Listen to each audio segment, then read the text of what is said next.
Oakcrest will receive the start game.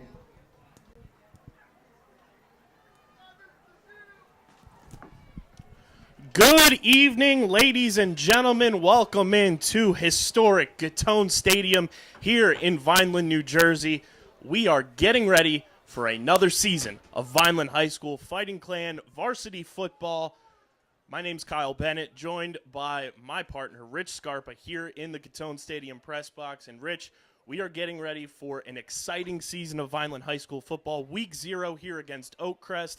And this team, I've been at both scrimmages for them, and it seems like there's a rejuvenation, a new sense of life around this roster, and they look poised for a very exciting season of football. Yeah, and this isn't going to be our regular season here. There's been a lot of changes, and that starts off with offensive coordinator Jason Volpe, who has stepped down, as has Cliff Smith, the defensive coordinator. So you lose 2 coordinators. The team coach has to replace them, and he found a couple of good ones. The offensive coordinator is going to be Kevin Tucker, who's previously been at Pennsauken, Camden Catholic, and Pemberton.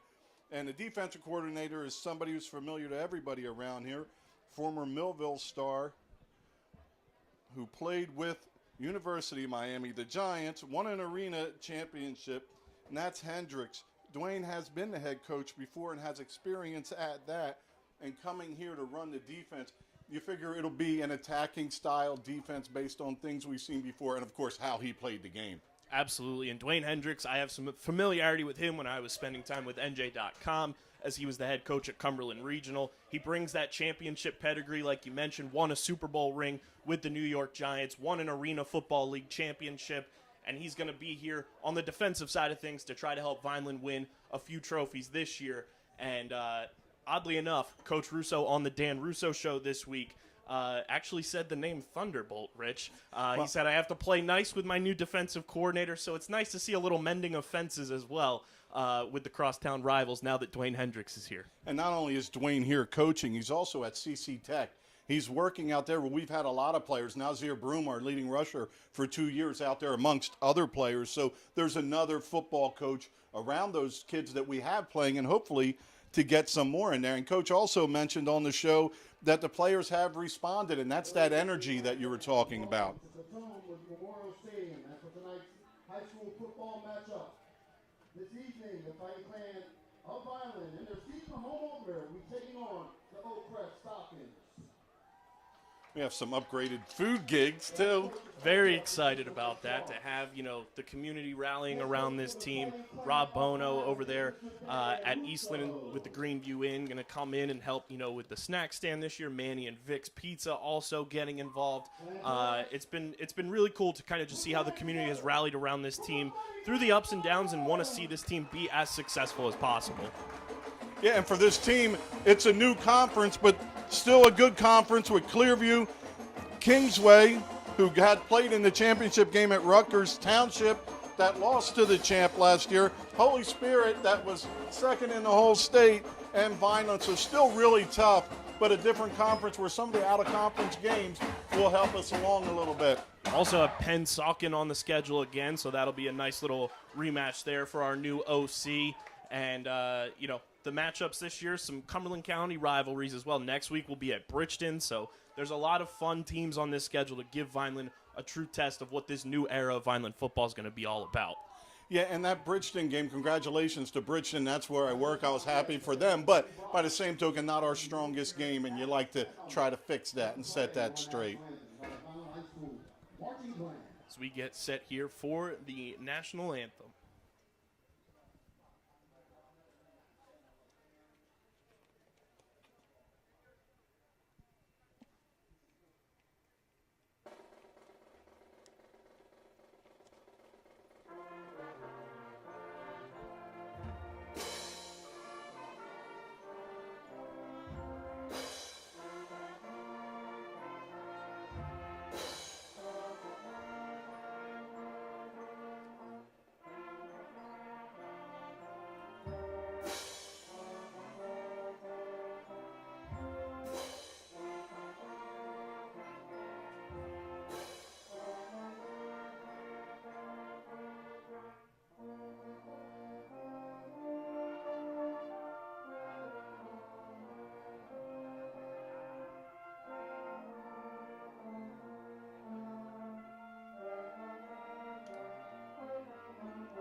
And Rich, we've got some great new uniforms out there for the Fighting Clan in honor of the late, great Coach Parentazzi.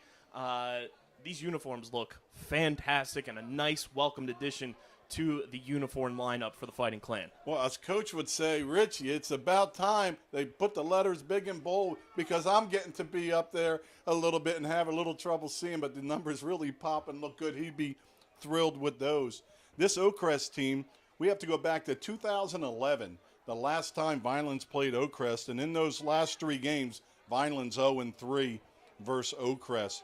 In the last 9, which took me back to Coach Belfie and Coach Hedgeman, Belfie went 5-2, Hedgeman 0-2, so 5-4 in the last 9, but 0-3 for Vineland. And Vineland only put up 6 points in those 3 games. Totally different coaching, totally different teams, but 2 shutouts and 6 points on the board for Vineland in the previous meetings.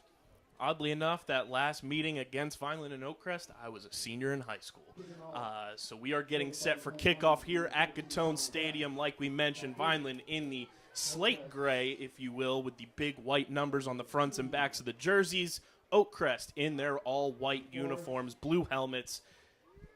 I'm excited for this season, Rich. I think it's going to be a good one. Yeah, a transition to new, a transition to energy, a chance for this group of seniors and juniors, our sophomores that got a lot of playing time, to make this their own as we get ready to kick it off. Vineland will kick it away to Oakcrest here. And the 2022 season is underway for the Fighting Clan. Oakcrest takes it up from about the 23 at the 30, the 35-40, 45-50, 55-40, 30. And he's taken down at about the 25-yard line, maybe the 24. Massive return for Oakcrest there on special teams. And they're going to be very close to just having an opening red zone possession here with 11:48 on the clock here in the first quarter. Well, Grafe squibs it up the middle, and this happens so often when the ball is bobbled and hits the ground. It kind of breaks down the containment and a very patient return. And if not for a good job by the safety man turning that back in, they'd have been in the end zone. So Oakcrest will have it at the 25-yard line. QB takes the snap, hands it off to the deep back, and he's wrapped up almost immediately, but we've got dirty laundry on the field. Gavin Gallo makes the stop. I think they're facing this way, so it's going to be procedure. Vineland will push them back, making it 1st and 15. So from watching this offense a little bit on film, you know, they'll spread it out, they'll stack it out, they'll open it up in the middle. The quarterback can throw the ball, but they're not darts. There's always a belly on it. I think Vineland's speed in the defensive backfield may be able to come over and contain that. The running game is fueled with some swing passes, and sometimes we'll see up to a 12-yard drop by the running back. This time there's 2 guys back there with him. So Oakcrest lines up in shotgun from the 35. Quarterback Marcus Lee takes the snap. He passes. It's complete to his receiver, and he's taken down almost immediately at the line of scrimmage. That's number 7 for Oakcrest. Xavion Diaz makes the stop for the Fighting Clan. Yeah, nice open field tackle. Just how we mentioned, that running game gets going with the swing pass. There it was that time. So now 2nd and long. It's going to be 2nd and 20. That was Assad Hunt who made the catch there for the Falcons.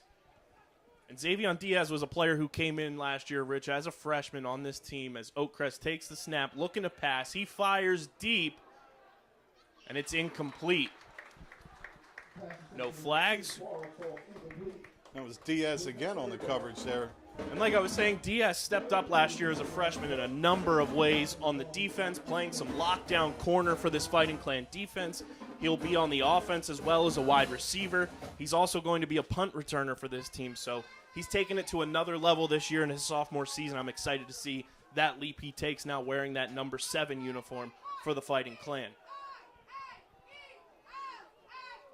See if Vineland can get a little pass rush here. Marcus Lee hands it off to the deep back, number 24 for Oakcrest, and Vineland swallows him up almost immediately there. That is Tank Williams for Oakcrest. Well, nice job They get the -5, push them back a couple times, swing past a nice open field tackle. You know, that's one thing preseason I've heard you speak about and others, just how the defense has a little more aggression to them.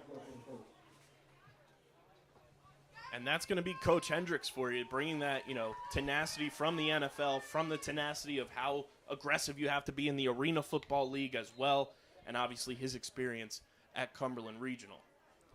The official calls it official's timeout to check something, but of course you want to watch fake punt here. You know, you don't have much to lose. You know, you're a little close to actually be punting at the 30. You got to figure it rolls in the end zone, so you're talking about a net gain of 10 yards. And something we saw a little bit of towards the end of last year was number 10 for the Fighting Clan, Danny Russo, playing some linebacker. He's going to be playing both sides of the ball almost consistently this year for Vineland. As Oakcrest gets a clean snap, punts it out of bounds, and Vineland will start with it at about their 28-yard line. Yeah, he angled it out of bounds, but just a little too close to the line, about a 3-yard punt on that one, and that goes back to the point of you may gain 10 yards on the punt, but surprised not to see a fake there as they were manned up on the outside, and the net would have been -3 on the So first shot with Vineland's offense now. Danny Russo coming into his sophomore season after a pretty successful rookie year as a freshman last year, kind of commanding the offense, coming in, a lot of expectations. You know, it's not easy to come in as a freshman starter on varsity, especially when your dad's the head coach. There's a lot of adversity you have to overcome, gain command and respect of that huddle, and I think Danny did a fantastic job of that last season, and he's going to grow with it this year as a sophomore. And took a bulk of the rushing attempts. He and Arthur both right around 500 yards last year on the ground. As Russo's in shotgun, takes the snap, he's going to hand it off to the running back beside him. As that was number 28, Prince Bordy on the carry. A lot of number changes from last year to this year, Rich, so apologies in advance if we do call the wrong name at first. And Bordy in there for the sophomore Clark is a little banged up, I suppose. Bordy, a transfer from, I believe you told me, East Orange. Mm-hmm. Has some shiftiness to him from what I saw on Saturday's scrimmage against Absegami. As Russo moves a man in motion. Another man in motion as he hands this off to Bordy again as he's got some room. Picks up a decent amount of yards there to make it a more manageable third down here for the Fighting Clan offense. Nice job up front for the Fighting Clan. It's Gavin Gallo at center, the junior, 6'1", 195. Right guard, Xavion Chandler. He's at 6'3", a junior, 275. This Fighting Clan offensive line is massive. I equated them to being the Monstars from Space Jam for all you 90s kids out there. As Russo lines up in shotgun here on third down, he takes the snap. He's looking to pass. He fires, and it's off the hands of James Hitchens Jr. Well designed. You know, they had an opening in there, but just a little off time. Hitchens not able to hold on to it, so Vineland looks to be punting here. One thing I noticed in the scrimmages earlier this past week and this past month, Rich, is that Hitchens wants to make those flashy catches with his hands, but he's got to be more comfortable just being able to put his body out there and make those types of big game catches for the size that he is. Hitchens, a senior at 6'3", 175. He's got all the intangibles. As Coach Russo says time and time again, he gets 8 inches above the rim in basketball. Use those intangibles that not many people in South Jersey have to your advantage. Well, Colin Greif's going to be doing the punting. Was Russo last season.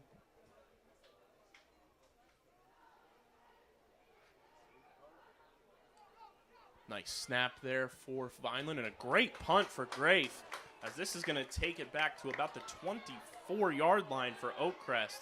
And Diaz, hot on the trail, runs the return man out of bounds. That was number 2, Zachary Forrest for the Falcons. Great punt there for Grafe. Oh, yeah, and Diaz again around the football there. Grafe, a junior, 5'10", 160, will be handling the kicking and punting duties this year for Vineland. Strong legs, strong showing there on your first punt here at Gittone Stadium. And as a former kicker myself, I can appreciate anything that is for the brand.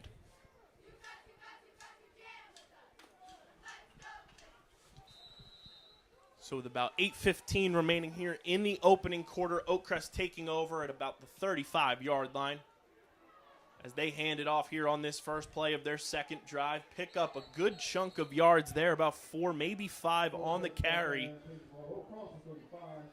And that was Tank Williams. Williams, a freshman for this Oakcrest Falcons team. They'll have about 2nd and 5, maybe 2nd and 6 from the 39.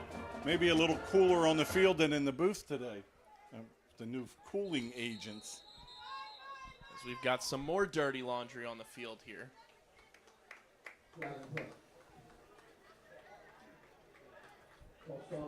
False start against Oakcrest, so that'll move them back. Second penalty on the Falcons here in this opening quarter. And I think that's going to be a huge thing this season as well, Rich. On the opposite side is Vineland managing those penalties, not making those silly mistakes, and being able to be disciplined out on the field and taking advantage of when their opponents do make those mistakes. Yeah, and sometimes aggression doesn't really bode well for lack of penalties, so it's a fine line that they have to walk, and so far so good. Second down for the Falcons as they look to pass, and it's through the hands of the intended receiver. Number 6, Aldrich Doe, senior, 6'3", 180-pound wide receiver and defensive back for the Falcons. Yeah, and Doe only played in 5 games last year, but still racked up some receiving yards and was number 11 in receiving and had a handful of touchdowns. So they're happy to have him back. And if he's lining up on defense for them as well, that's going to be a matchup to watch when Vineland gets back on offense with that size going up against James Hitchens Jr., about the same size as Doe. Oakcrest looking to pass, pressured, and we've got our first sack for the Fighting Clan in 2022. That's number 55, Julio Garcia on the sack, the senior 6'1", 200-pound defensive end, making his presence felt here. And another drive that ends with a 4th and 20. Great pressure there by the defensive line of Vineland. And Oakcrest will have to punt here.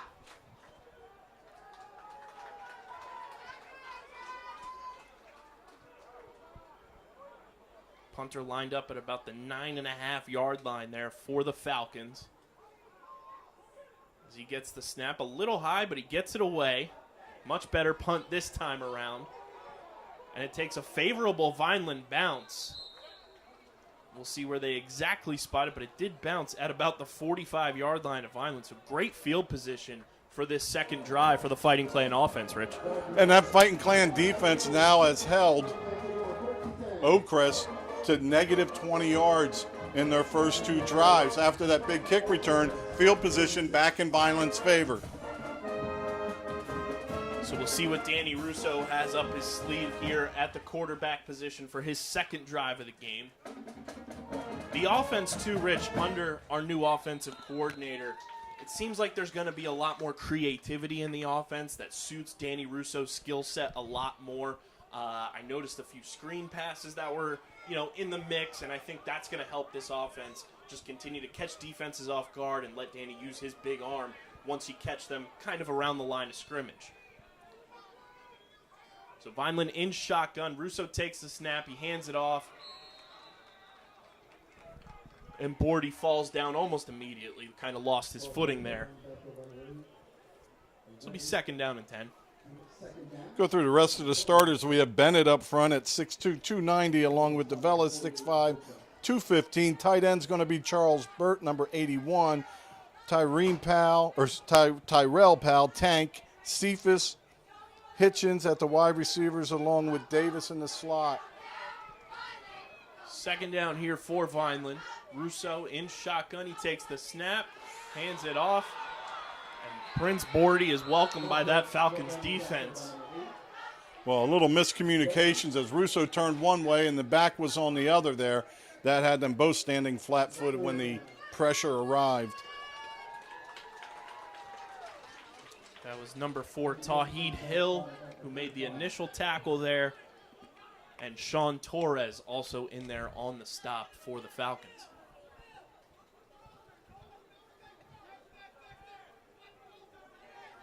Third and 19. 4 receivers in for the Fighting Clan. Russo takes the shotgun snap. He's looking to escape pressure, and he's taken down by number 54 for the Falcons, Zaire Davis. So neither offense really able to get much going. You know, that one broken play kind of can shut down a drive, especially when that happens 5 yards behind the line. As Russo tries to climb the pocket, just a good job defensively there.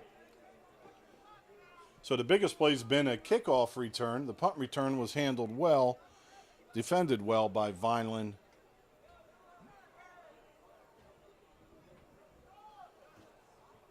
So we'll see Colin Grafe in here once again to punt this one away to Oakcrest. And Vineland takes a timeout. That'll give us the chance to thank this year's sponsor for Fighting Clan football. With the Red and Gray Gridiron Club, I'd like to thank the following sponsors for their support of the Vineland High School football team.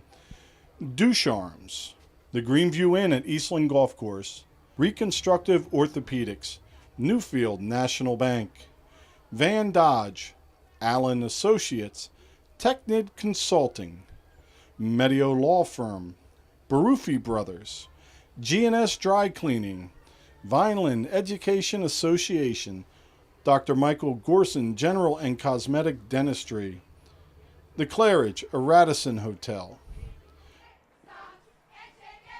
And we are back. Thank you to our sponsors.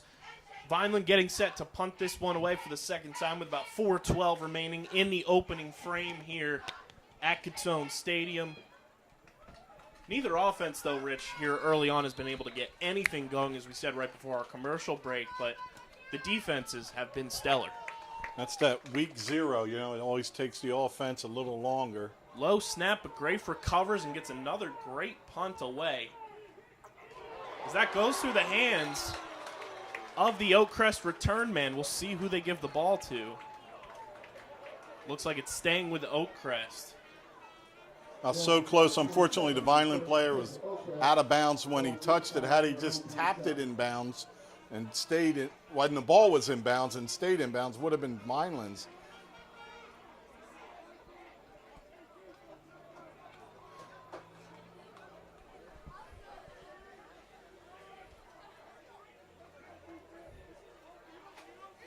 This will be 1st and 10 for the Oakcrest Falcons here, their 3rd possession of this opening quarter. It'll be 4:02 officially on the clock to start this drive for Oakcrest.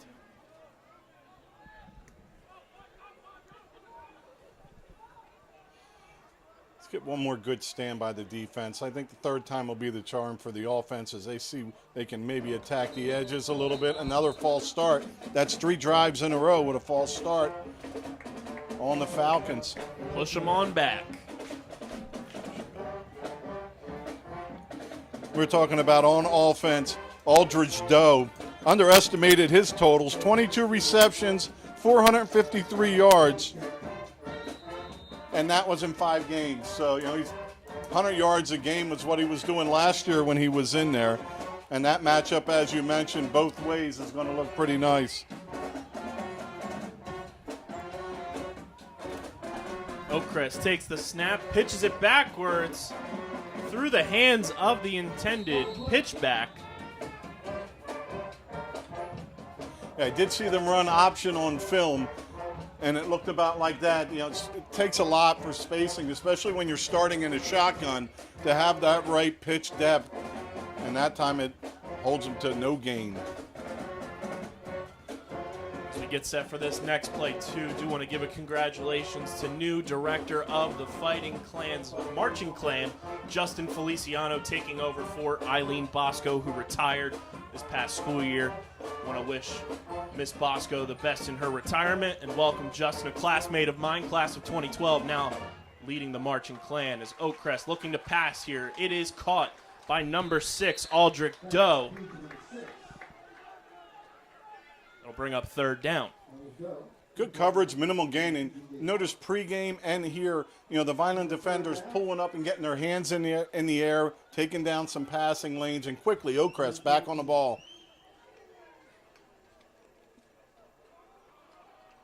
Good discipline by the Vineland defense as Oakcrest tries to draw them off.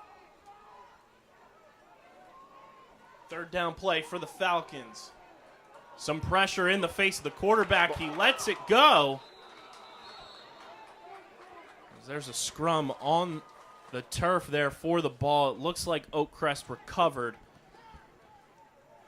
That is number 56, Emmanuel DeVellis, in there, trying to make something happen on that recovery.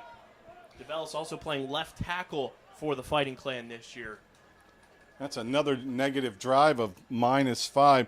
Talk about receiving for that offense. Last year, their quarterback, Aaron Bullock, who's graduated, threw for 1,400 yards and 14 touchdowns. So that was a big ingredient, but right now, not enough time for them to get it done. Good snap there for Oakcrest to punt this one away. And Vineland's going to have more great field position as they're going to start inside the 50-yard line for their 3rd possession of the opening quarter. I'd like a little more awareness from the Vineland when they're returning a punt. That's twice. We're not IDing where the ball is, and we have some people around. Not as close this time, but it gets a little scary. Sometimes I like to think punt a line drive up the middle and go off somebody's head and recover it back. And I think that'll come this year too, Rich, with Xavion Diaz being a first-time returner. I think he's kind of getting himself up to speed with that side of his new, role that he's being asked to do. And it wouldn't shock me if, by the end of September, we see Xavion Diaz making some big-time returns for this team with the speed that he possesses as well. It'll be 1st and 10 for Vineland from about the 47-yard line. Danny Russo in shotgun. That is Prince Bordy beside him as he moves him out wide. Russo going to take it himself up the gut. Good run there by Dan Russo. And that's one of those design runs that we've seen from Danny Russo with his big body. He's able to kind of shake defenders a little bit, and it's got to be a more physical tackle to bring him down. That's an added element that Vineland's quarterback play has, where they can use him to run even though he's not necessarily a running quarterback. And when Bordy takes that motion, instead of going straight, bellies back, every defensive back and linebackers watching that swing pass, which really pulls their eyes, which lets Russo get up the middle for a gain of 5. Towards the bottom of your screen, number 3, that's Tank Powell, who Coach Russo says he feels like he's growing every single day. Going to be a welcomed addition to this wide receiver room as he was the backup quarterback last year. As he moves in motion, and Tank's going to carry this himself as he's getting upfield and picks up a 1st down for the Fighting Clan. Great play design there. Love that one. And we've got a flag. Yeah, away from the ball. One of the D-backs, number 8 for Oakcrest, getting into it with one of the Vineland players, chest to chest, but it's the Vineland player that pushes him off of him. See if the officials are going to see who instigated this or who gave the push.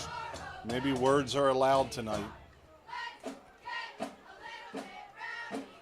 So it is a dead ball foul, so it'll still be 1st down for Vineland.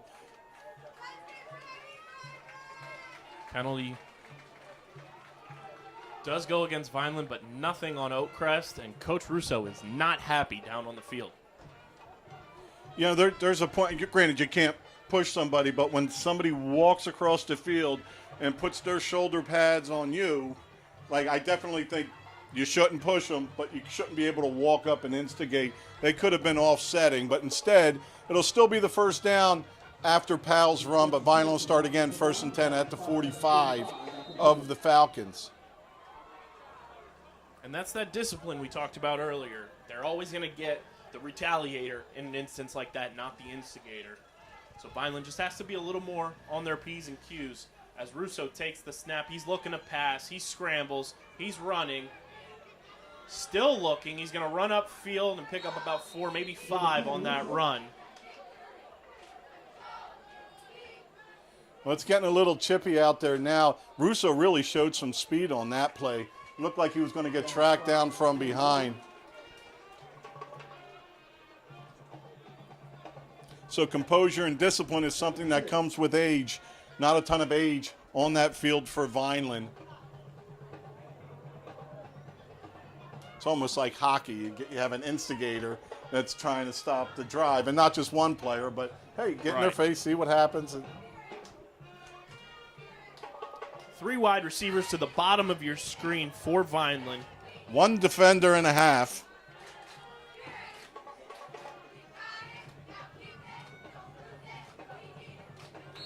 And Russo, great hard count there.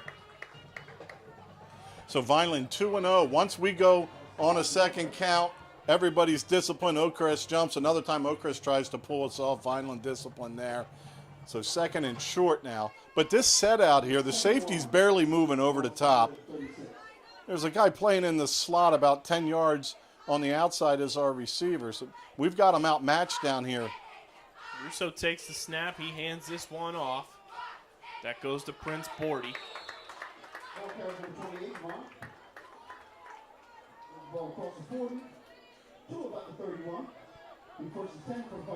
Fresh set of downs for Vineland from about the 31-yard line. And those receivers to your bottom of your screen, if you're watching at home, Tyrell Powell,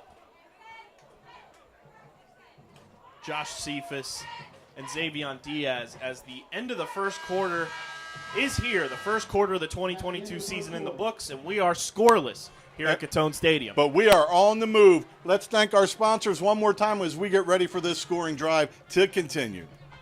The Red and Gray Gridiron Club would like to thank the following sponsors for their support of the Vineland High School football team. Ducharme's, the Greenview Inn at Eastland Golf Course, Reconstructive Orthopedics, Newfield National Bank, Van Dodge, Allen Associates, Technid Consulting, Medio Law Firm, Barufi Brothers, G&S Dry Cleaning, Vineland Education Association, Dr. Michael Gorson General and Cosmetic Dentistry, The Claridge, a Radisson Hotel, The Gorgo Group, Larry's 2 Restaurant and Catering, Bettino's ShopRite, Carluzzo and Teresi Petroleum Transporters, Homestead Plumbing, Richland Carpet, Manny and Vic's Pizzeria, and Sir Speedy Printing. The Vineland High School football team and coaches thanks everyone for their support on and off the field and look forward to another successful season.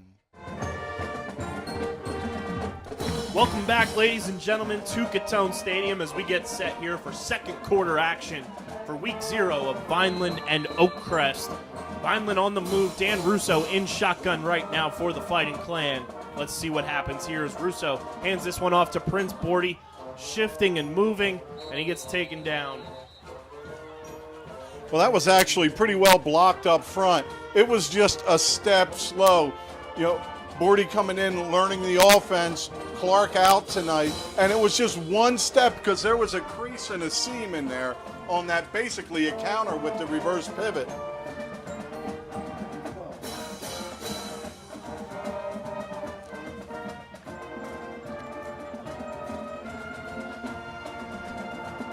Even set of wide receivers, now 2 at the bottom of your screen, 2 at the top.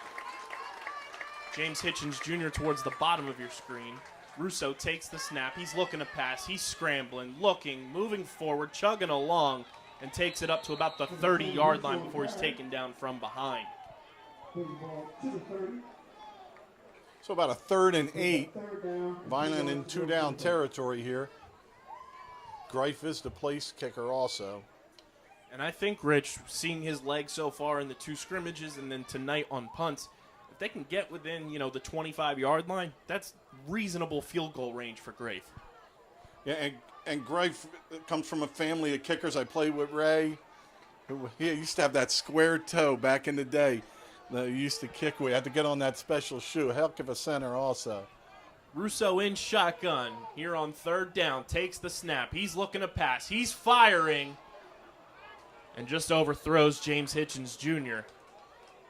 Well, the one spot Oakcrest had covered was the middle, and that's where Vineland was going. They had 3 defenders in there. a little bit more open on the outside. See if Vineland remembers that for later in the game. But here's that 4th down. And last year, Vineland was notorious for going for it on 4th down in situations like this inside enemy territory. And it looks like with their first 4th down opportunity in that situation, they're going to continue that trend here. 4th down and about 10 from the 30-yard line. So counter almost worked, but I don't think you get 9 out of it. Just see if they can hold up front and give Russo a little time as they're stacked tight. Russo takes the snap. He's going to pass. He's scrambling up the middle, trying to make something happen, but he's taken down there by the defender. I believe that was number 8 for Oakcrest, Nasir Regley, on the initial tackle. So the offense stalls out, but they moved it into territory there down at the 27. The Falcons will take over. About 10:18 remaining here in the first half. We are scoreless here at Gittone Stadium. Week 0 matchup between the Fighting Clan and the Oakcrest Falcons. First matchup between these two teams, like we said at the top of the show, since 2011. And this defense is holding the Falcons to negative yards on offense. Unofficial stats at negative 24 yards so far for Oakcrest. Let's see if that defensive success continues here as Oakcrest gets set for their opening drive of the second quarter. They hand it off to a receiver on a bit of an end around. That's number 14 for Oakcrest, Samuel Mensah. And Tank Powell on an island by himself makes the short tackle. That's a gain of a 5, maybe 6. They're going to call it 2nd and 4 here for Oakcrest.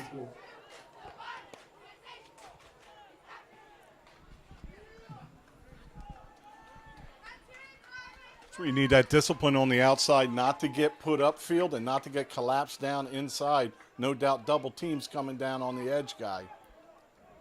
DJ Clark, the defensive back to the bottom of your screen, as Oakcrest hands this one off.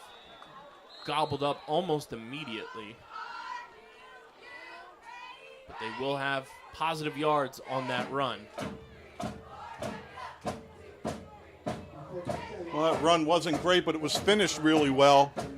He scored 4 for enough for the first down. That's the first of the game for the Falcons.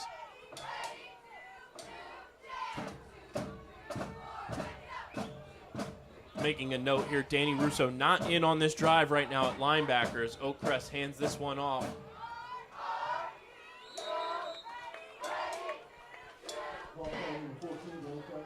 Big hit closing that run up. That was Samuel Mensah on the carry for the Falcons. Oh, don't tap your helmet. That'll be 2nd and 7 here for Oakcrest as they take the snap, looking to pass. Fires deep. Find the ball. And right into the hands of the intended receiver. That is Aldrich Doe. Floated beautifully right to Doe on the outside. By Marcus Lee, the quarterback there, number 3 for Oakcrest. Trying to go a little hurry-up offense here. As Oakcrest now at about their 29-yard line.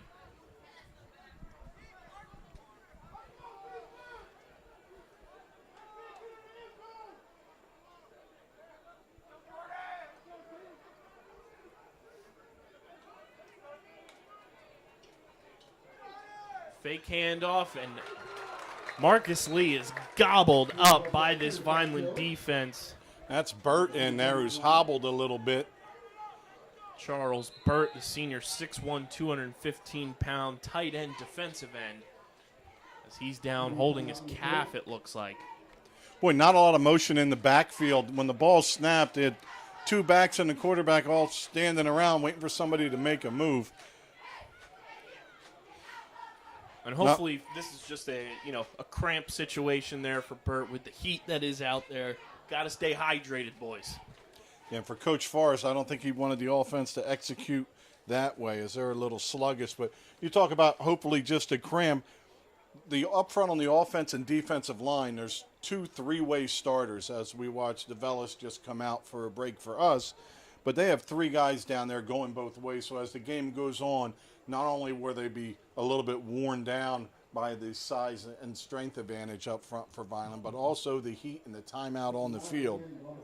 You find yourself trying to take a play off now and again, and if you pick the wrong time, it's a problem. As an offensive lineman, you know, if the running wide the other way, you can just chip and basically get a play off. But on defense, there's no time for a play off.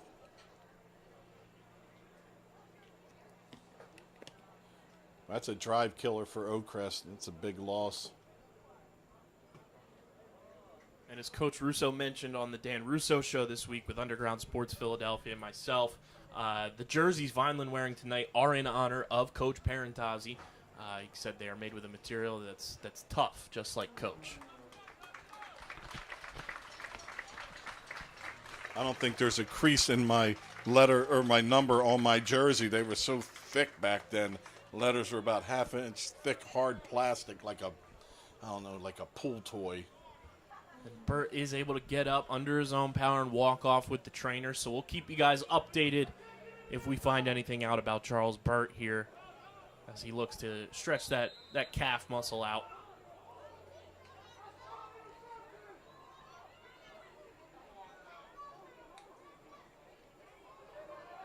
Oakcrest hands this one off. Great stop by the defense. That was handed off to number 7, Assad Hunt. There was 9 guys in on that stop after a very minimal gain.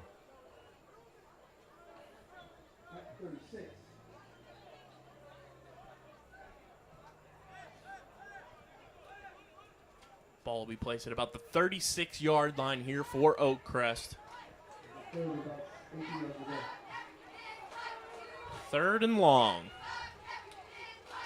Lee takes the snap. He's scrambling away from Vineland's defense, looking to pass this one off, and it's over the head of Aldrich Doe, covered by DJ Clark. Well, great coverage, great containment.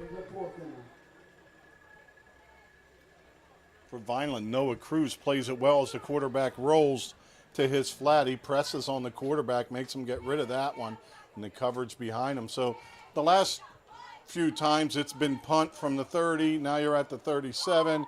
Got to think they'll do the same thing again here. But they're not.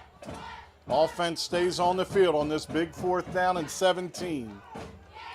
Lee takes the snap. He's looking to pass. He's facing some pressure. He escapes. He's taking it himself, and he's taken down. That's number 11 for the Fighting Clan, Noah Cruz. That's 2 good plays in a row by Cruz. Boy, he really has a motor when he steps and comes forward. Cruz, a sophomore, playing some linebacker and tight end this season for the Fighting Clan.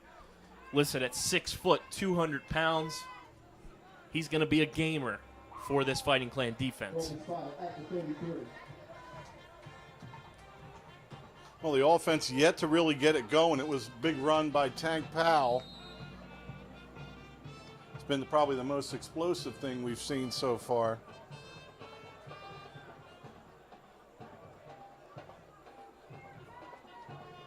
There's a few of those plays where Prince is just missing. You know, the blocking's just not holding up. He's getting there, getting the ball a step late. If everything just speeds up and we can hit that hole with some forward momentum and then pick at the backers, don't pick at the line, and just try to get those 3 yards a pop. Bordy lines up beside Russo in shotgun. Man in motion is James Hitchens Jr. It's handed off to Hitchens. He's trying to make his way upfield and turns a little bit of nothing into a little bit of something. Boy, nice drive on the end, carrying somebody, and sadly they're a little bit out of bounds, but he still picks up 3 on the play, but maybe you turn that up a little early.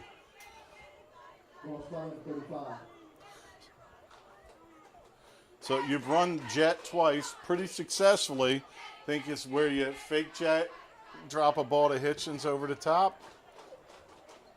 4 wide receivers out for Vineland as Russo looking to pass. He's scrambling now, trying to escape some pressure. He fires away in the direction of Tank Powell, but it's incomplete. Yeah, I don't know if he gets rid of that ball in his first game of his freshman year last year, but, you know, that time in there, Russo does an outstanding job stopping the sack, delivering a ball that's almost complete. That's an all-arm throw that almost gets there. So just that quickly, a 3rd and 9. Let's see if Russo can make some magic happen here for the Fighting Clan. Russo takes the snap. He's looking to pass. He's firing deep. And it's incomplete, intended for Joshua Cephas, the junior 5'7", 160-pound speedster slot receiver for the Fighting Clan. That's going to bring up 4th down. Well, he had time to throw that one, just threw it a little long, or the receiver not where they had it originally intended, but it was nice to see the blocking hold up. Seems like they're trying to keep him in a tight pocket and let him climb the pocket when there's pressure. But it's the getting out of that when we're giving ground that's caused a little bit of trouble. And I know last year we always loved when he would roll a little bit and press that line of scrimmage and put some pressure on the D-backs. So here comes Grafe getting set to punt this one away for Vineland. Oakcrest returner lined up at about the 30-yard line.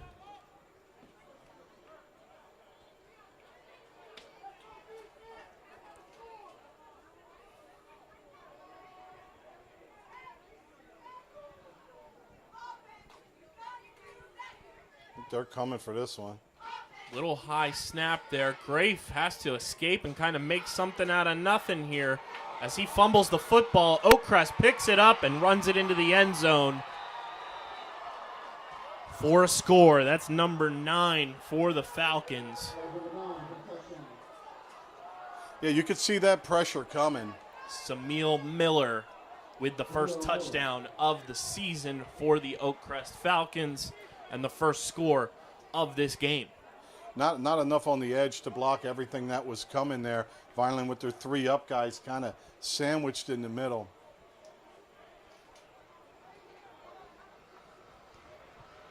Very unfortunate, but you'll be able to look at that on film and clean that up.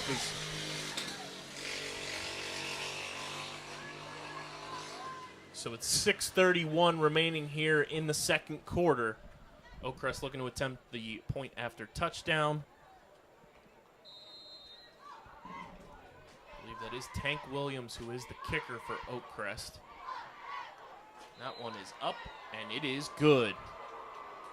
So 7-0 Oakcrest, and Oakcrest with negative offensive yards, possibly still if they have any.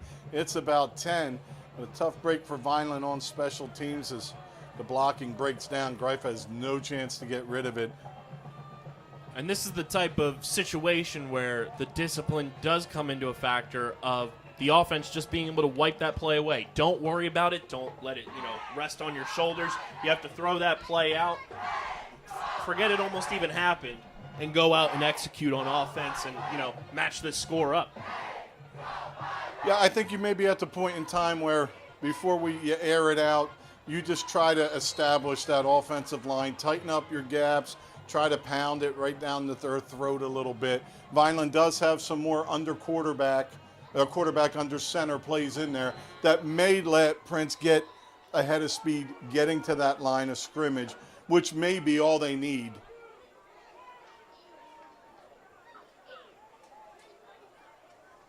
It's kind of like Oakcrest's big play was their counter where they let Vineland get upfield a little bit and belly back underneath it. Well, instead for Vineland, if they go under center, they'll have a back beating them to the hole possibly.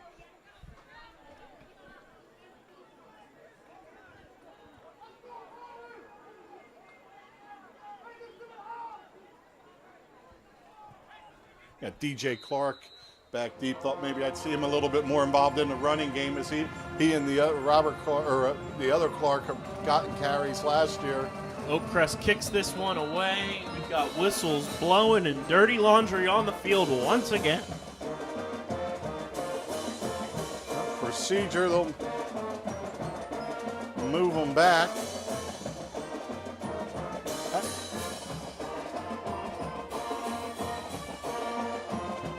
It's not just Vineland. It's a lot of teams just pooch kick or dribble it up there.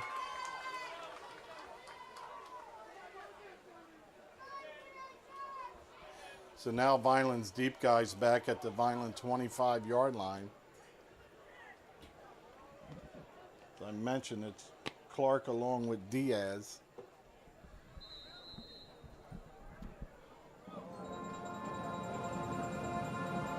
Oakcrest kicks this one away, right into the hands of number 20 for Vineland, who makes a nice little return there. That is Bryce Wilson, who I think is poised for a big season with this Vineland Fighting Clan team. A little bit of skirmish after the play. Vineland starts at their own 48, which is great field position, but the worst they've had the last 3 drives. Quick little update, too, from the Battle of the Beach going down there at Ocean City with one of Vineland's future opponents. Egg Harbor Township shut out today, Rich, by Mainland 37-0 at the Battle of the Beach. Mainland, that two-headed monster between, and they both switch off at quarterback and running back. Jamie Tyson for the Mustangs, 2 touchdowns and 2 takeaways there for Mainland. So big game down in Ocean City for Mainland as they control that game 37-0 over EHT.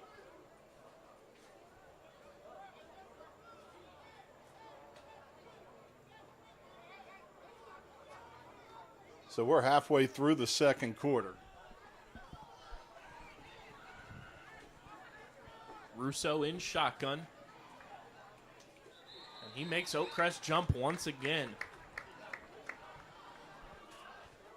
And you know the good thing about that, yeah, it wasn't 3rd and 4 and you got a first down. But by hitting them with that, when you know you're that disciplined, that doesn't let them get off the ball as quick. Maybe that gets you that half a step that we're missing. It'll be 1st and 5 here. Russo hands this one off to Bordy, who has plenty of room to run. Great lane opened up by the offensive line there for the Fighting Clan, as Bordy looked like a pinball. Yeah, Bordy hit that with a full head of steam that time.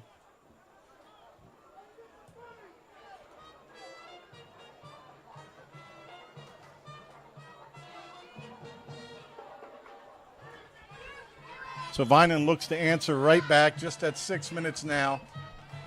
From the 35. Russo in shotgun, takes the snap. He's going to hand this one off to Bordy. Actually kept it himself. Great fake, confused me a little bit there. And Russo picks up about 4. Well, good pull by Russo as Bordy was going to get bottled up right away. Certainly looked, the fake was great too. It looked like Bordy had it. Russo gets a nice handful of 4 yards there. It's 2nd down. The down marker's saying 4th, but it's 2nd down. 2nd and about 8 from the 32-yard line with about 5 minutes and 20 seconds and counting to go. Here in the second quarter, as we have a timeout on the field from Oakcrest. So Coach Forrest takes a timeout, tries to rest and regroup his team as Vineland's driving the football, trying to answer that special teams touchdown.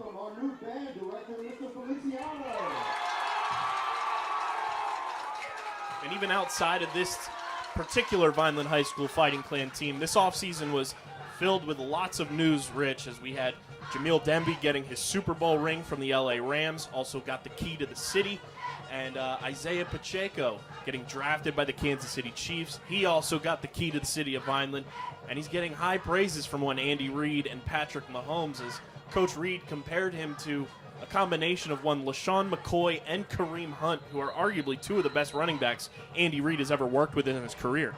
Yeah, and in all my years of watching it and being able to be here for all of Isaiah's, even at Rutgers, and he's in motion, it's full motion. When he's carrying out a fake, everything he does is 100%, and that makes you very coachable and usable. And we'll get back to Pop and Jamil in just a little bit as Vineland has a man in motion. Russo taking the snap, fires it to Cephas, who was that man in motion. He's got some great yards there, picks up a 1st down for the Fighting Clan. Great execution there by the offense. Yeah, and nifty move by Cephas at the end to come close to it. I thought he had the 1st down. They're saying, well, they're moving him now. It's just that down marker guy's he's new on the job. Counting on him. So good finish by Cephas. First and 10 from the 24-yard line. Just under 5 minutes remaining here in the opening half. 7-0 in favor of Oakcrest, but Vineland is driving here. Cephas in motion once again. Russo hands this one off. That one goes to Prince Bordy. And once again, making his presence felt. It looks like he's getting more comfortable in this offense now, Rich, as the game has gone on, and he's picking up good chunks of yards for this Fighting Clan offense. Boy, and he's been explosive. 5'8", 180. You know, a little tank in there himself. Very similar size to Charles Clark, who is the regular starter at running back for this team. Clark, the sophomore, who debuted last year at 5'9", 175. As Russo hands this one off to Bordy again. He bounces around the outside a bit, but he is swallowed up. Boy, and there's that we talked about getting through and making there. He was dead in his tracks, and he shows that elusiveness to get to the outside and pick up 3 yards. I mean, excellent run again. We do have a flag down on the field. Looks like Vineland is moving backwards, so it seems like the call is on the Fighting Clan. It's a dead ball foul before. This on Vineland's only second penalty.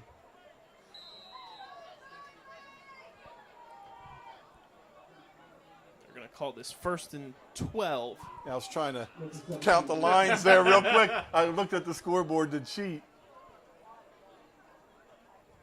Russo lines up in shotgun. He takes the snap. He's looking to pass. Scrambling, makes a spin move, but he's taken down by the Oakcrest defenders. Number 23 in there, Romello Gardner, and number 5 for the Falcons as well. That's Victor Irizarry. So we talk about using that timeout, get a breath for your players, and your defensive lineman able to make a stop. Under 3.5 minutes to go here in the opening half. Oh, now they got 4th down over there. Second. Hey. 2nd and 23 for Vineland. At about their 26-yard line. Danny Russo takes the snap. He's looking to pass once again. He's scrambling, fires incomplete in the direction of Prince Bordy. Almost an offensive lineman downfield there. As I looked at, he may have been the intended receiver, but just that quick 3rd down. Protection seemed to break down pretty quick there for Vineland. Vineland's got to get the ball down to the 4-yard line for a 1st down with 3 minutes on the clock. And quite frankly, this is 4-down territory for the Fighting Clan with how much time is left, on the game clock and where you are on the field.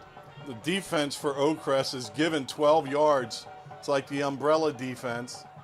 Russo looking to pass. He fires. It's swatted down at the line. Victor Irizarry in on the stop. So now it's 4th and 23 from the 26. Just under 3 minutes to go here in the second quarter with Oakcrest leading 7-0. Rich, if you're in Coach Russo's shoes, what are you doing here? Are you just aiming right for the end zone, kind of a pseudo Hail Mary play? Well, I'm going down inside the 5, floating the ball up there, and worst case scenario, somebody picks it off and we tackle them. You even see that in the pros on 4th down, people intercepting the ball 20 yards downfield. Vineland will go 5 wide here, looking like that Hail Mary play in Madden. And it looks like Russo got Oakcrest to jump once again, giving it a much more manageable 4th down than 4th and 23. But still 4th and long here for the Fighting Clan, but it'll move them a little bit closer and a little bit more manageable for Russo to kind of just fire at the end zone. It may slow down that rushing attack, which is just going to be the lineman there. As once again, everybody drops back off the ball. Looks like Vineland will call a timeout here. Kind of get things situated. I don't hate that timeout call either by Coach Russo. Kind of get your guys in order for this play because there's an opportunity you score here, tie things up. Well, the crowd has filled in nicely tonight. having a whiteout in the stands tonight. And Coach Russo told me on the Coach Russo show this year they want to kind of bring back that tradition, that flair of the fans being involved in the games, have, different theme nights, which I think is a great thing for a high school football atmosphere. And you see that across, all the opponents Vineland plays. You see the stands packed out and just fun going on in the stands. Especially last year, some of the places we went, it was just incredible. I mean, between, Lenape, Williamstown, like, everybody has their section, even when we were at Rancocas, everywhere we go, and it's nice that it's coming back. But we have a lot of elder statesmen like myself and yourself, younger elders, that, still are coming back out here and just trying to get the student body a little bit more involved, have that section grow a little bit.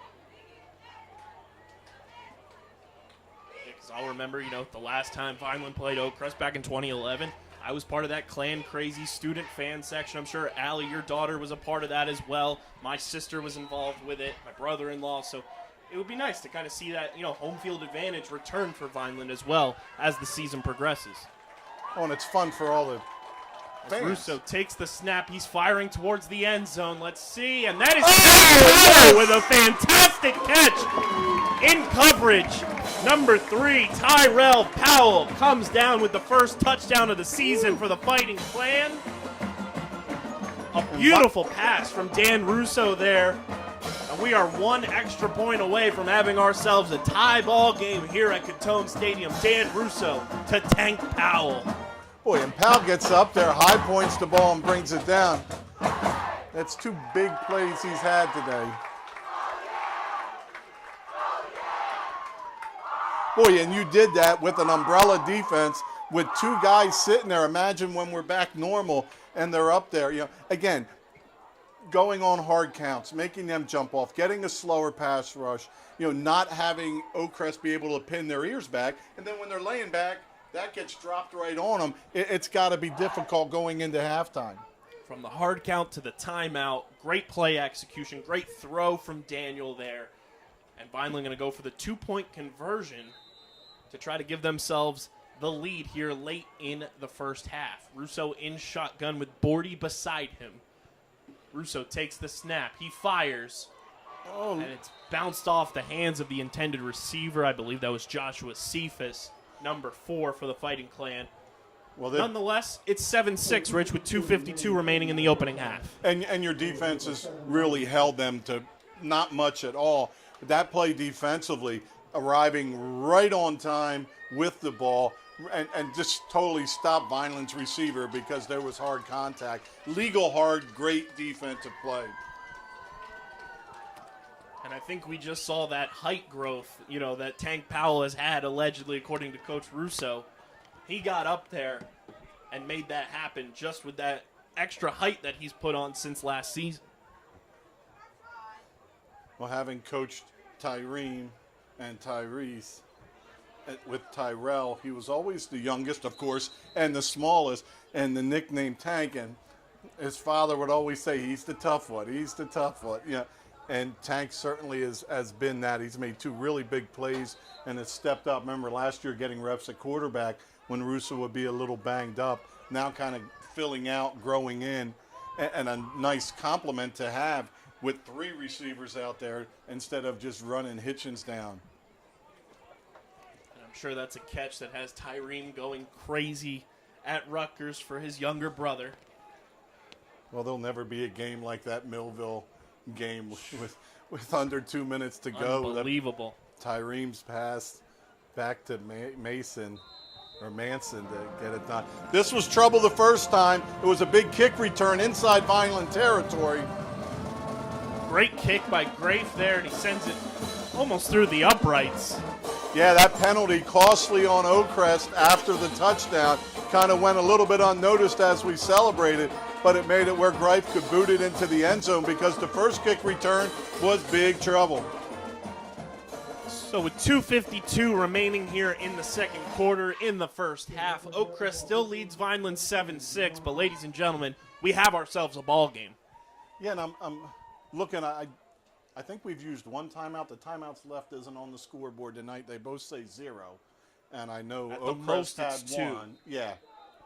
So I think Vineland may, at the very least, have 1 timeout remaining here for this final stretch run of the opening half.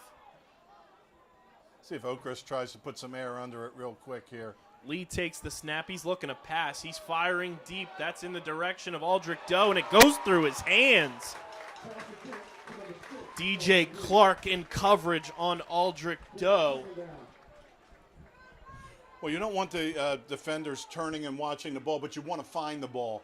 And he did it that time, which really interrupted the pass play. But just like I had suggested, let's see if they try to put some air under and get it right back. But when you don't make that, stops the clock, 2:45, Vineland with at least one timeout left. DJ Clark showing off that speed that we saw from him out of the backfield last year. Now playing on the defensive side, playing some defensive back. Lee takes the snap. He fires. It's complete to his intended receiver. Taken down by number 8, Tayshawn Newman. And Vineland calls the timeout as Newman makes a big hit that could have jarred that ball loose. So Vineland used it. I could have sworn they called timeout, and I heard the whistles blow 3 times, but 2:33 and running. Rich, we do have Tyreen Powell checking in on Twitter. He said, I see that catch, Tank. Way to go up and get it, little bro. Great pass. I'm going crazy, Kyle. Oh, a scramble in the backfield and then floats it up to an open receiver, just overthrown as he was nearly sacked. That'll stop the clock. 2:21 to go, and it's 4th and 7. Great to see our alumni watching the games, listening to us call it. I can't wait to watch Tyreen this year. He's going to have a big year on deck for those Scarlet Knights up there at Rutgers. I've gone through decades without being able to see anyone playing in college, and if there was 1 or 2.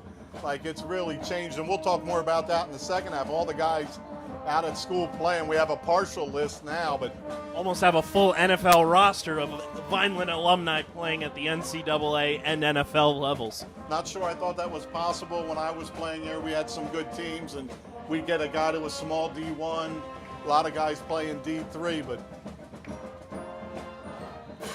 well, there's no punt team on right now.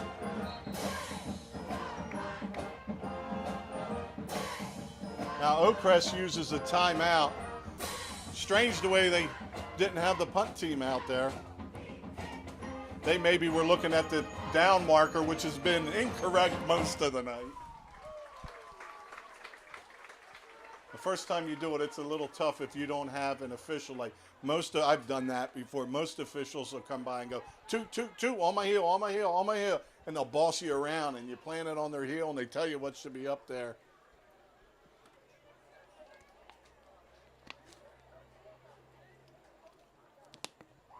So Vineland poised to get it back. Xavion Diaz and Hitchens wander back for the punt. And even with Vineland trailing by 1, Rich, I have to say it truly has felt like they've had command of most of this game across the board in all 3 phases. Yes, especially, a special teams touchdown. Low snap there for the Falcons, almost blocked there by the Fighting Clans. Diaz will have his first chance to return a punt in a Fighting Clan uniform, makes a man miss, but runs into a defender. So close. He couldn't catch the number of who sealed that edge. So close, but just not enough room to get outside. But 2:10 on the clock. Vineland in Falcon territory at the 44-yard line. And for your first career punt return, not too shabby there by Xavion Diaz wearing that number 7 uniform for Vineland. You almost want to call him Blakely. But he did a nice job heading straight up the field till he got through that first wave. It is quite strange not having a Blakely out there for the first time in quite some time, Rich.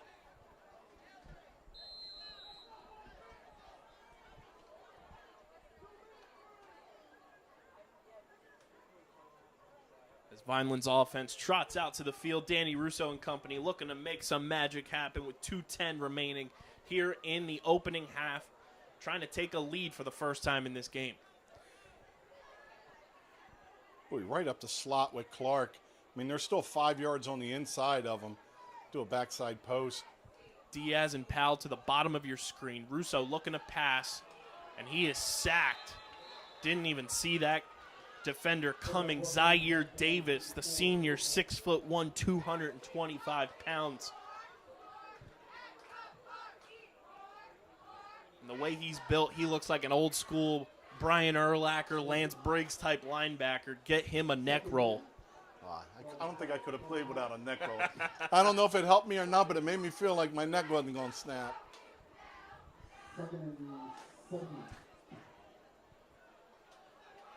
Second and 17 here for Vineland as Russo in shotgun.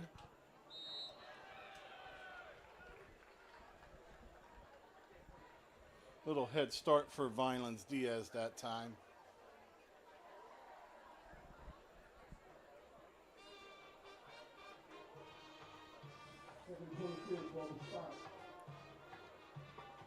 Well, it almost makes this a run play.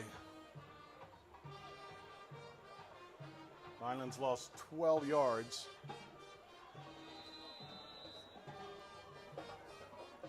Second and 22 from the 44-yard line for Vineland. Russo takes the snap. He's going to hand this one off to Bordy, who makes a nice end-around move there. Gets taken down by, I believe, Tawheed Hill.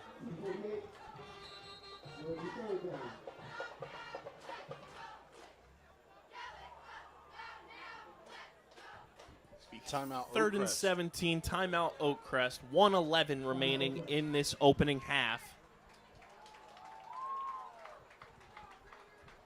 I kind of think this timeout plays in Vineland's favor a bit.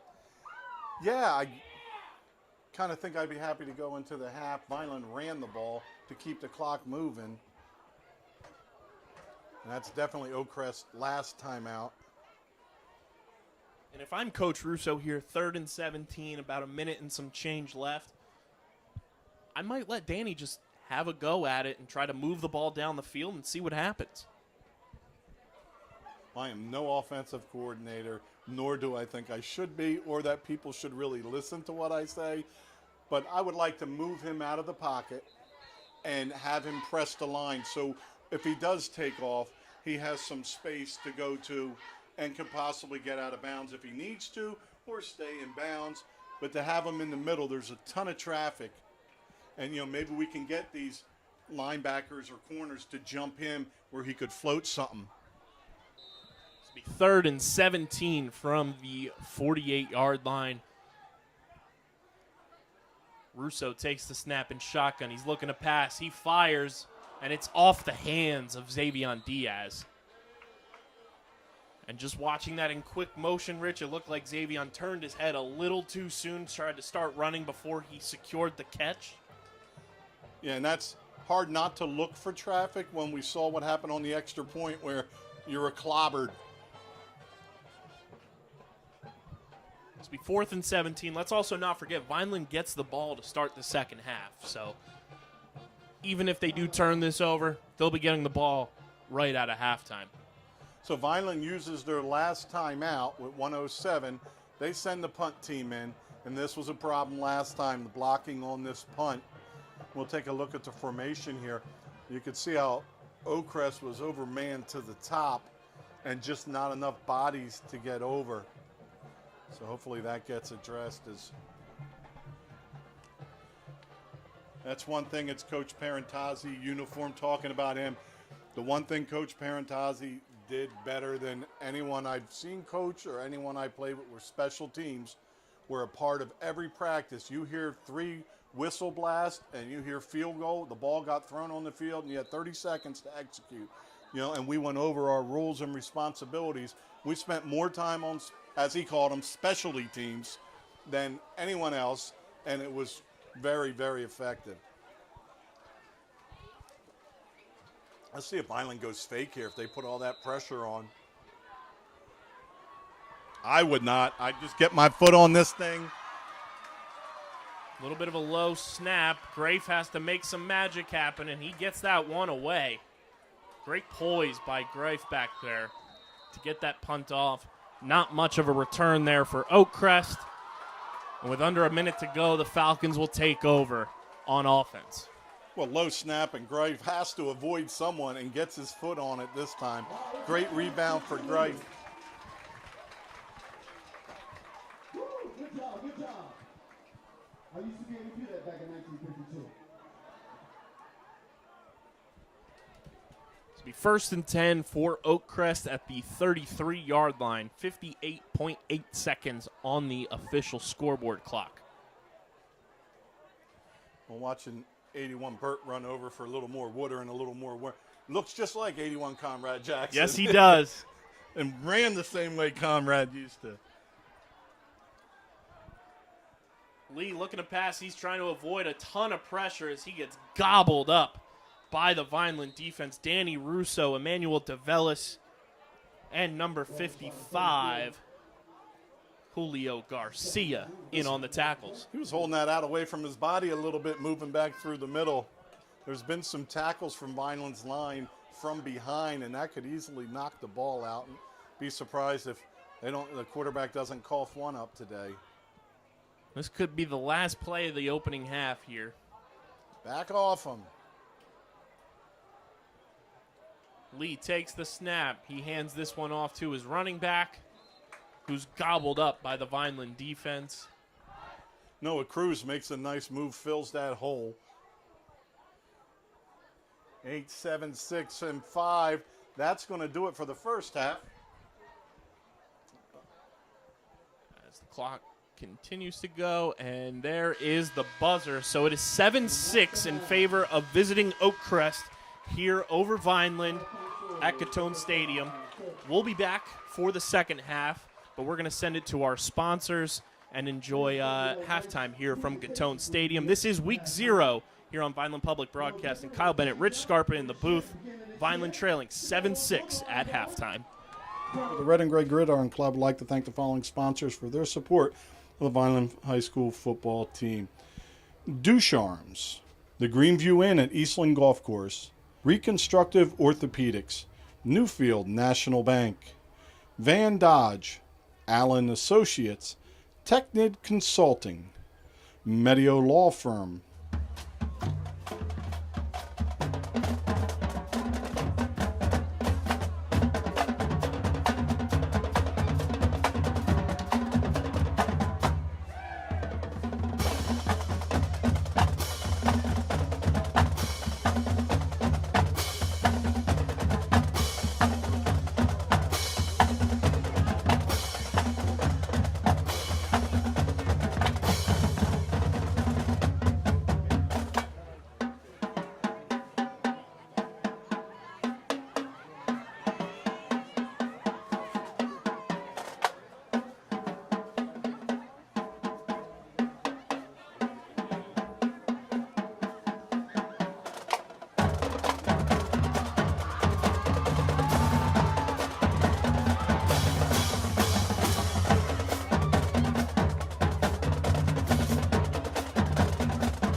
That's what I'm talking about, yeah.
Just a reminder again to all fans that we do have t-shirts, magnets, and stuff like that for sale over on the opposite side over there in our concession stand in the corner. Anybody interested in buying any Vineland School football t-shirts, magnets, hats, so on and so forth, they're on sale at the concession stand right there across the way. Visitor side. Thank you.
1:28 left before game time. Second half coming up.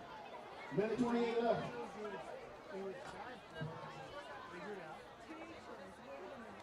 Those individuals that was good for, keep riding it down, you know what I mean? And those are like kind of like indifferent or it's like, you know, not really sure how it's going to play out. I would just say, hang tight. You got to tell you that. Working along, it's not going away.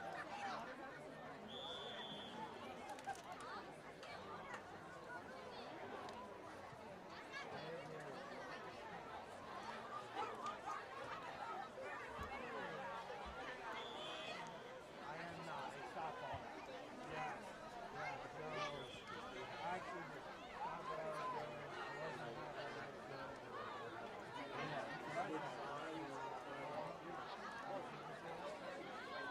Salary, bonus, you know, expectations, the numbers I gotta hit.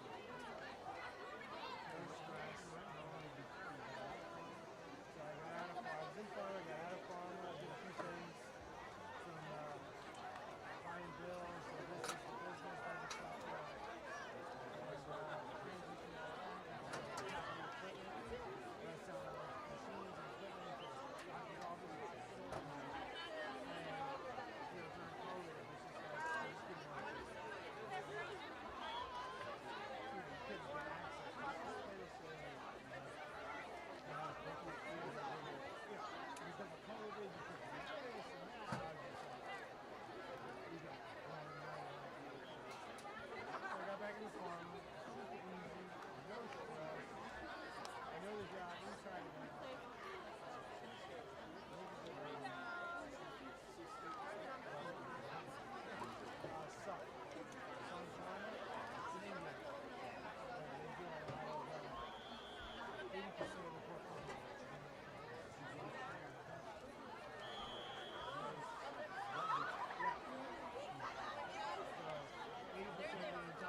They're not.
Okay, second half about to start, ladies and gentlemen.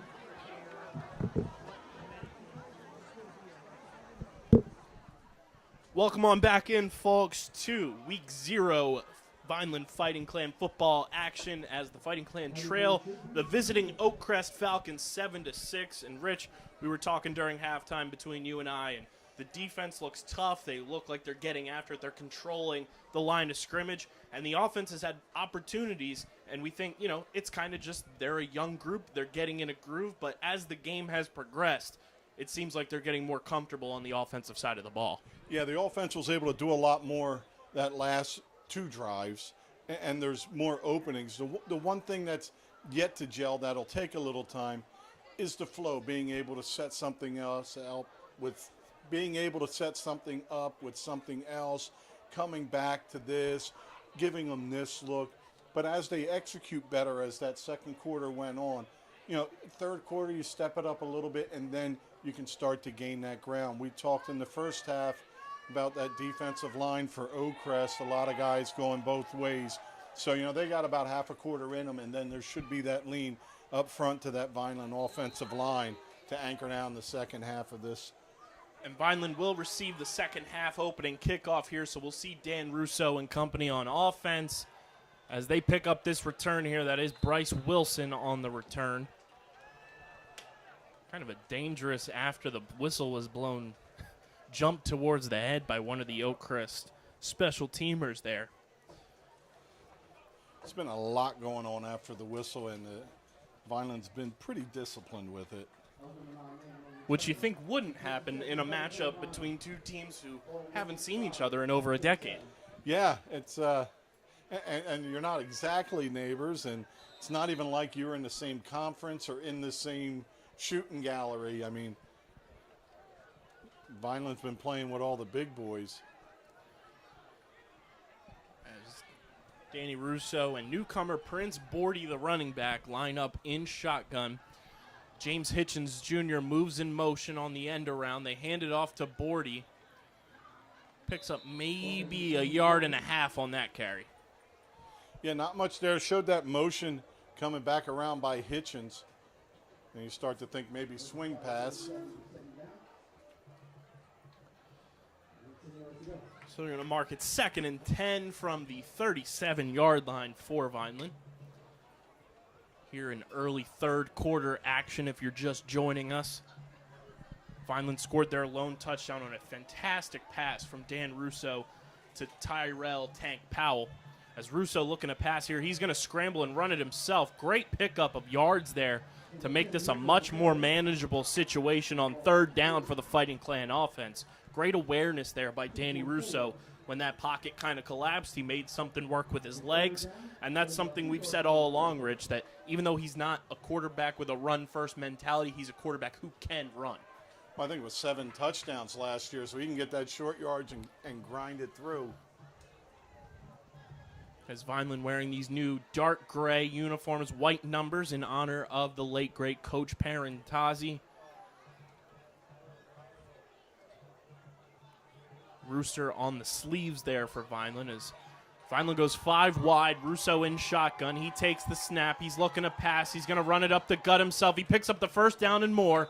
Great run by Danny Russo there to extend this drive for the Fighting Clan. Oh, outstanding. Picking his way through. You got the first down up over the 50-yard line. But I'm watching down here between the two receivers, and it really just seems a little hook by the outside guy. And a backside post is undefendable. See if Vineland gets to that, because the guy covering the second man on the inside has been all game long has been inside by 5 or 6 yards, and there's no way to defend that back corner.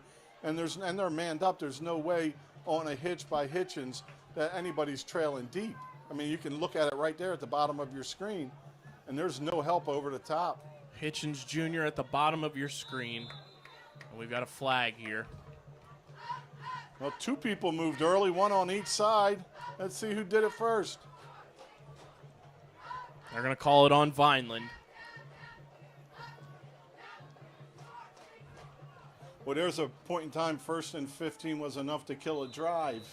You know, you're able to get a little bit more here. You know, this isn't our traditional opener versus Williamstown. As Russo takes the shotgun snap, hands it off to Bordy. Keeps those legs moving. Samil Miller with a really nice job on that stop.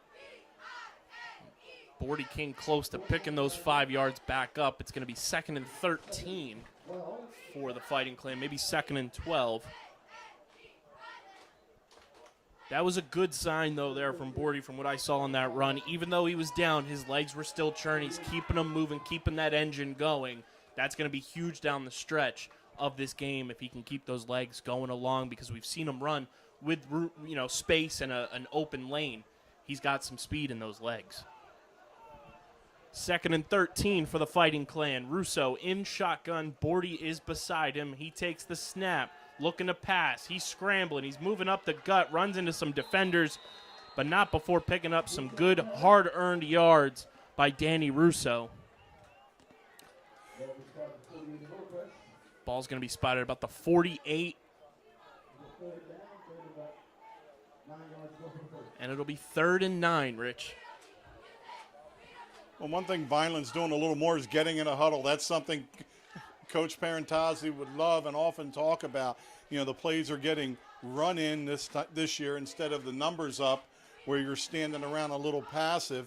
But it gets everybody back together and you have some accountability and a quick conversation before the next play. 3rd and 9. Russo looking to pass. He fires. Bordy catches it. It's a little low, so he didn't have much room to turn and make his way upfield, but it is a completed pass for Russo. Picks up maybe 1 on that, but it's going to be 4th down. So the punt team on for Vineland as Bordy checks out along with Powell and Russo. They're going to call that no gain, so it'll be 4th and 9 on this punt here as Greif makes his way back out. We'll see if there was some communication at halftime with the special teams on working on the snaps and everything, because the last 2 snaps to Greif on these punts have been a little lackluster in terms of just not getting them elevated, and he's had to make some magic happen scrambling around back there by himself and avoiding some defenders. Not the easiest thing to do, is there's a roster spot on every team for somebody that just does that in the NFL. Great snap there. Greif sends this one booming down the field, and it takes a favorable Vineland bounce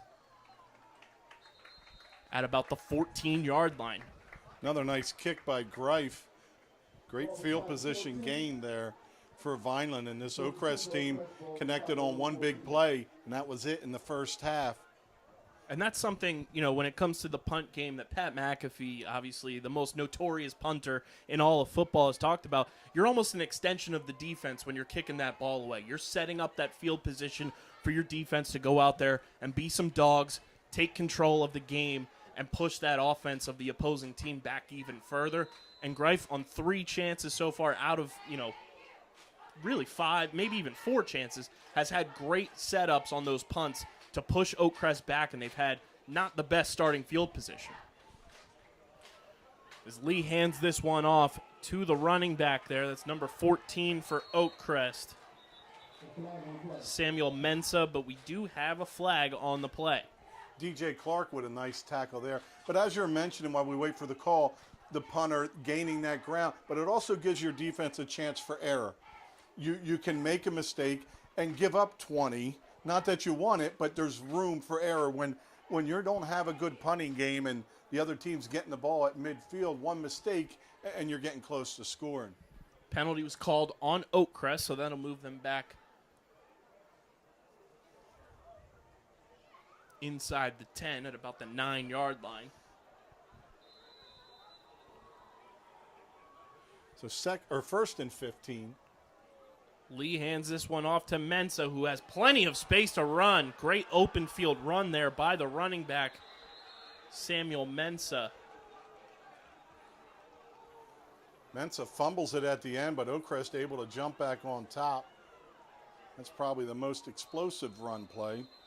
As Xavion Diaz is down towards the bottom of your screen. This is that early humid season where we get a ton of cramps, and that's what that is there. And I can remember Coach Parentazzi telling us, you got to hear the water bounce in your belly before the game. Just really stay hydrated. And through the other coaching staffs, it's all about hydrating the night before. But when you're going both ways, running all over, there's only so much you can do to keep enough fluid in you.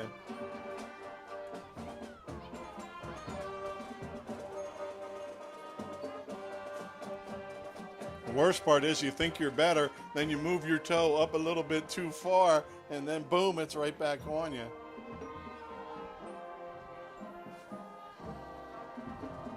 Diaz looks like he's going to be just okay. Seemed like a little bit of a dehydration cramp there as he walks off the field under his own power. Well, it is awesome to be back for football. Things back to normal.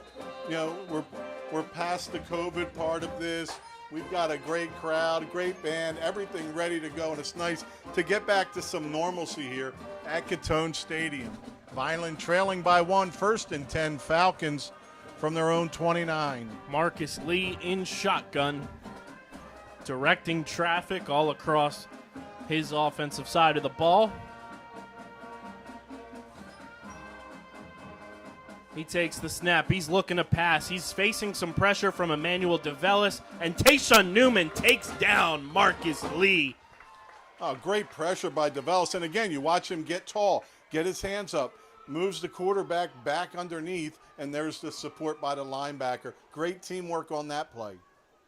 Tayshawn Newman's a name we called a ton last year, Rich, and I expect a lot of the same, if not more, from him this season. Only a junior.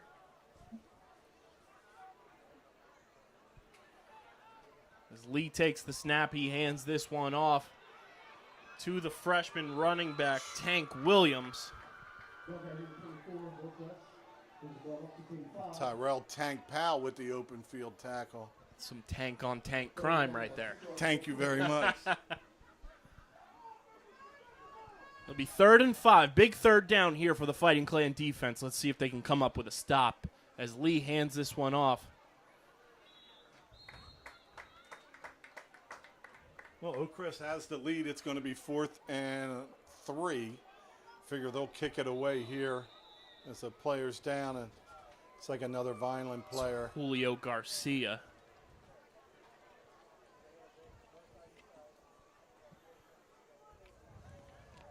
Grab your calf, Julio. Let's hope he's cramping up too. Did you ever drink pickle juice? I have. Yeah? It's not too bad. No? I don't like pickles, so I I'm haven't a had big the fan of juice pickles. Yet. Well, how does that work? Just a lot of sodium in it? It's a lot of sodium, and then it just being like that liquid, it kind of just like binds a little bit more, and it's got that brine in it. But you combine that pickle juice with some water, and with that sodium, it kind of just absorbs the water into your muscles and everything, and it works really well. I remember high school and college cutting weight for wrestling, sitting in a sauna, and the regular people that would go in there would be having like salt that they would intake while they were in there. And I'm like, isn't that going to make you not sweat as much? Like, I got to wring all this water out. Geez, college is horrible. You weigh in 24 hours before. I weigh in at 190. I was 201 before I started wringing that water out. And I'd be 210, 215 by the time everybody did it. It's a lot better now that you weigh in an hour before. But it was the easiest thing to do, especially the sauna, because you didn't have to work out. You got your sweat going for free. Well, next week's that rematch with Bridgeton. As I mentioned early in the game, being a Bridgeton High School employee, familiar with all the guys there. They're my second favorite team.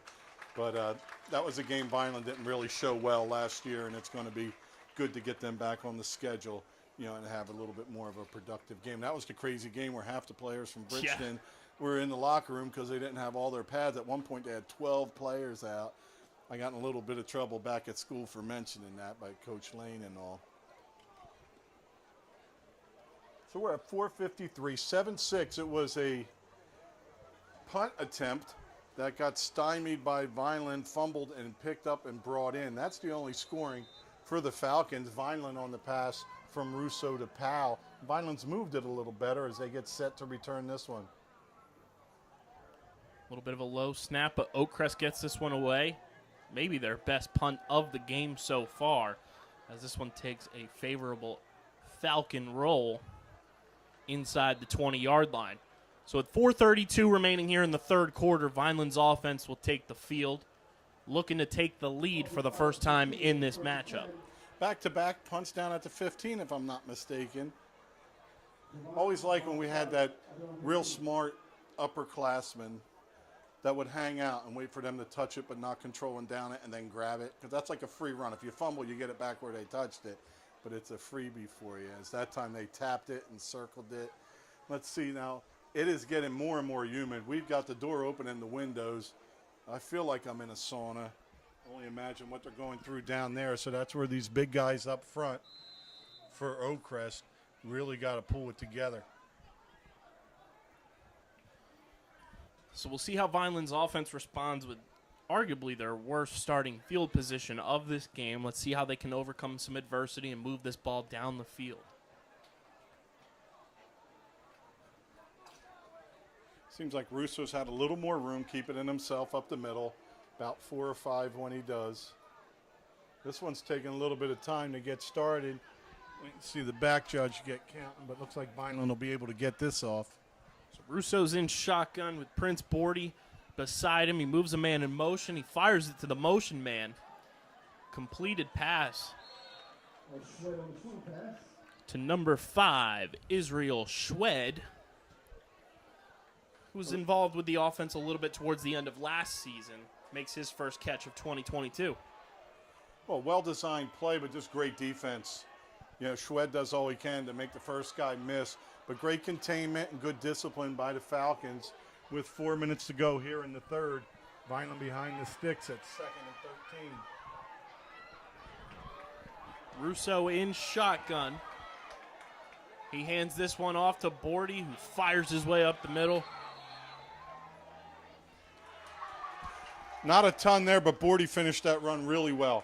He pushed the pile forward, extended his body, and picked up a few. And like we've been saying, as the game has progressed, Bordy has looked more and more comfortable in this offense, more and more comfortable running the ball, and I think that's only going to progress as the season goes along as well with him in this backfield. So 3rd and 10 from the 15. Under 3.5 to go here in the third quarter. Vineland trailing 7-6. Let's see if Danny Russo can make some magic happen and get a first down here for the Fighting Clan. For Russo on a keeper here. Takes the snap. He's firing. It's complete to Tank Powell. Boy, Tank gets the most out of everything he has there as he turns it up and caught it at full stride, found the opening. But 4th down. Vineland's going to have to kick it back as that good punt by Oakcrest pinned Vineland deep without many options here, but to kick it away. Looking at the Oakcrest defense, they're still sitting back a little bit. It certainly looks like the middle of that field's open on quarterback delay or maybe counter or maybe just running it through there. Once you get by that first line, there's opportunities. I'm sure Vineland will change it up and try to cash in on them, but I think we'll see a little more Russo with the ball on a delay in the middle. I'll say here, Rich, Vineland huddling up for this punt attempt. It is 4th and 4. It wouldn't shock me if they're trying to go for a hard count, get Oakcrest to jump and get a fresh set of downs. Well, if they go out and run a play here, Coach Parentazzi is going to be here in a moment.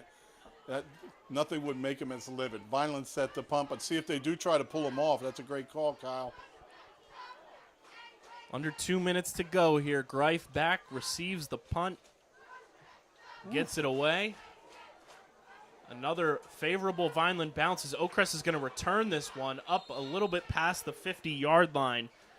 That's Zachary Forrest for the Falcons.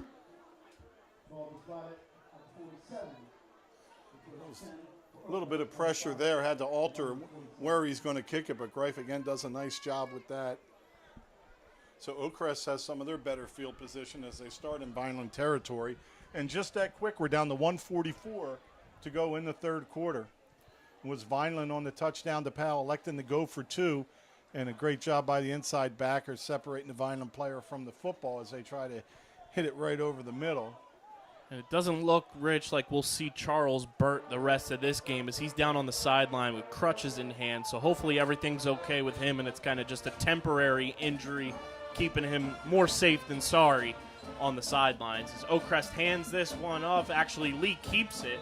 Great slide there. as he moves this one past midfield. Russo back in on defense here. Second down. Jaguars to go for the first. You know, you do so much preseason with conditioning, and there's nothing to attain for the heat and the cramps. That has nothing to do with conditioning there, and it's going to end up being a factor.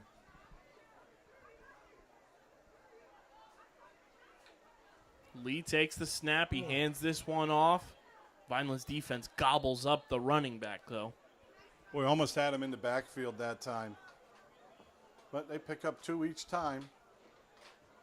So we're going to have 3rd and 6. Another Vineland player cramped up. Got to stay hydrated, boys. Got to stay hydrated. It's still August.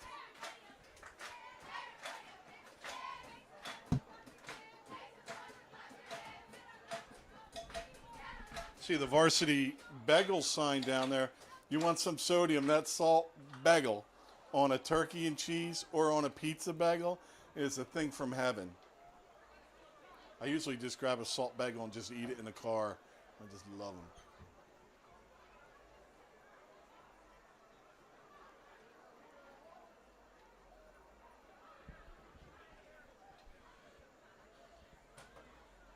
So Vineland's defense going to need to make a stop here. And then that offense has to pick up 3 or 4 first downs to gain the field position back. Neither team's had long, sustainable drives.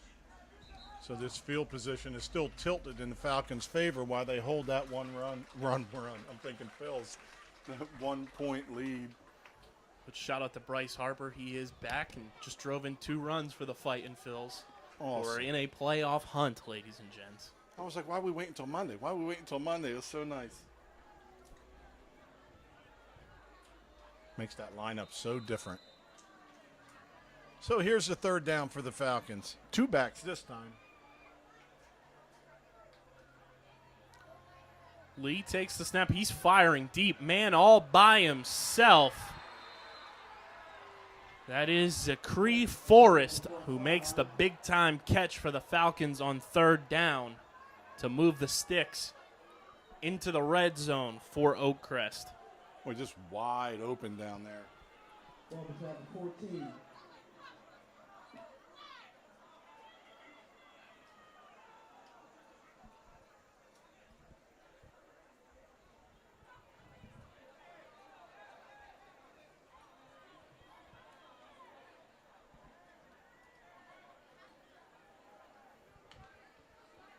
They hand this one off to the freshman running back. That's number 24 for Oakcrest, Tank Williams. Picks up about 2 as we're down to 20 seconds. And we've got another cramped up player. Clock stops at 17.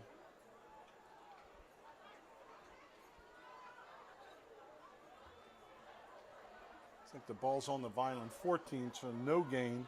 He's 2nd and 10. Well, you know, these cramps take you out for a couple plays and add some new people. And with Vineland's defense with their back to the wall,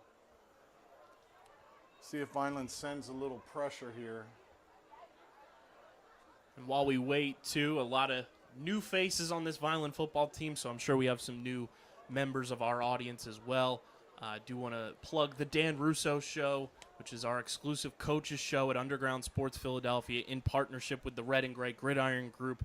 Myself and head coach Dan Russo every single week breaking down the matchup for Vineland going into the week, talking about things with the team, and, of course, hinting on those alumni doing big things at the next level as well. You can check that podcast out wherever you get your podcast with Underground Sports Philadelphia, and this year, Rich, on our YouTube channel. Yeah, I noticed that. I came up from when I was searching around Vineland football today, and when I clicked the video thing, I'm like, oh, I get to watch this too. I'm going to look for minor facial, let's see if I could find anything out that's going on that I can't quite tell. And I'll get to see an underground studio. Yes, you will. That was Bryce Wilson who was down with the cramp, number 20 for Vineland. During that time, the officials let the players hydrate a little bit. So they move it a yard. It is 2nd and 9. Oakcrest sideline and fans getting a little more involved here as they're inside the red zone on the 13. As Lee takes the snap, he's looking to pass. He's got Forrest all by himself once again, and it goes through his hands. Somebody cover number 2 from the Falcons as the buzzer sounds for the third quarter with Oakcrest leading 7-6. And, Rich, this is going to give us a great opportunity to thank our 2022 sponsors. But the Red and Gray Gridiron Club would like to thank the following sponsors for their support of the Vineland High School football team. Ducharme's, the Greenview Inn at Eastland Golf Course, Reconstructive Orthopedics, Newfield National Bank, Van Dodge, Allen Associates, Technid Consulting, Medio Law Firm, Barufi Brothers, G&S Dry Cleaning, Vineland Education Association, Dr. Michael Gorson General and Cosmetic Dentistry, The Claridge, a Radisson Hotel, The Gorgo Group, Larry's 2 Restaurant and Catering, Bettino's ShopRite, Carluzzo and Teresi Petroleum Transporters, Homestead Plumbing, Richland Carpet, Manny and Vic's Pizzeria, and Sir Speedy Printing. The Vineland High School football team and coaches thanks everyone for their support on and off the field and look forward to another successful season.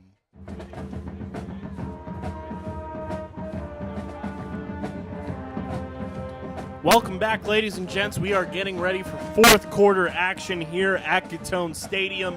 The Oakcrest Falcons leading the Vineland Fighting Clan 7-6. Oakcrest is threatening to score once again. We'll see if Vineland's defense can come up with a big stop here, Rich, on 3rd and 9 from the 13-yard line. Possibly in field goal range, as the extra point probably was good from close to there. So there may be a decision to make, but first Vineland's got to make this stop here as we start the fourth quarter. Vineland trailing by 1. Marcus Lee, the quarterback for Oakcrest, awaiting the play call from his sideline.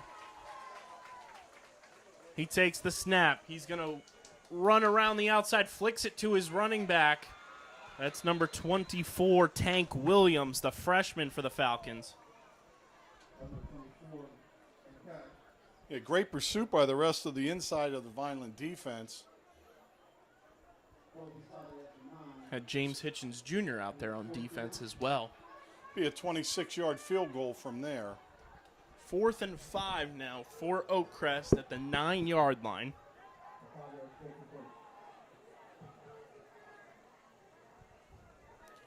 I loved what Coach Russo brought up on the Dan Russo show this week to Emmanuel DeVellis, who made a name for himself last year on this Vineland defense. Coach Russo asked him, "Do you want to win?" And he said, "Yes, I do, Coach." So DeVellis now also the left tackle for this offense, as well as starting on the defense, as this one's floated into the end zone. Oh, great and broken up by Tank Powell. Thanks for that. Great job as he closes on the receiver and pulls the ball away. I don't know. Oakcrest standing on the field. I don't see a flag. Maybe just lobbying for a call. But certainly not pass interference, as that was defended perfectly. And so the Vineland defense holds. They've yet to give up a point. It was a special team snafu that led to the 7 for the Falcons. Now it's time for the offense to do something. I'm not saying you need to score on this drive, but you need at least 30 or 40 yards to get field position back, making it easier on your next drive. But you know what, Rich? I say, Vineland offense, go score. Let's take the lead here in the fourth quarter with 11:02 remaining in regulation as Danny Russo hands this one off to number 28, Prince Bordy. Bordy picks up 3 or 4 on that one. Continuing to run hard here in the fourth quarter. Even as, the game has gotten long, it's gotten hot and humid, Bordy has continued to run long, hard, and strong for this Vineland offense. We got a trips bunch to the bottom of your screen with the wide receivers for Vineland as Russo's in shotgun with Bordy right beside him. Russo takes the snap, hands this one off to big Bordy. He's got opening. plenty of room to run. Brings it up just past the 30-yard line as he gets tripped up there. Great run by Bordias again. Kind of looking like a pinball, just shooting up that open lane, but we do have a flag on the play.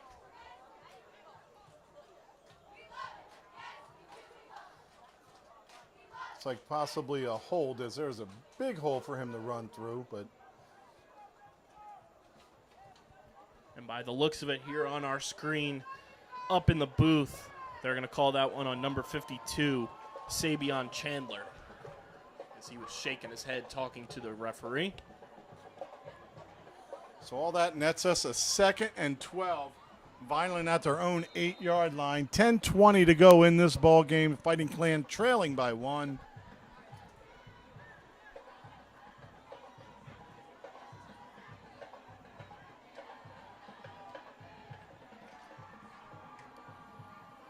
Russo takes the snap. He hands this one off to Bordy, who's trying to bounce around the outside, but he is swallowed up by the Falcon defense. He's going to lose about 3 yards. Vineland now inside their own 5. Romello Gardner and Zaire Davis in on the stop. 3rd and long here for the Fighting Clan. Under 10 minutes to go in regulation. Officially a 3rd and 15. From about the 4.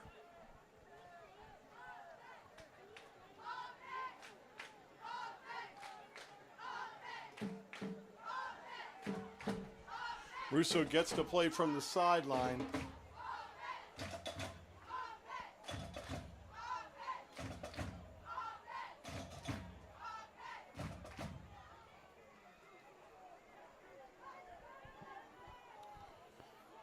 And he'll be in shotgun in the Vineland's own end zone.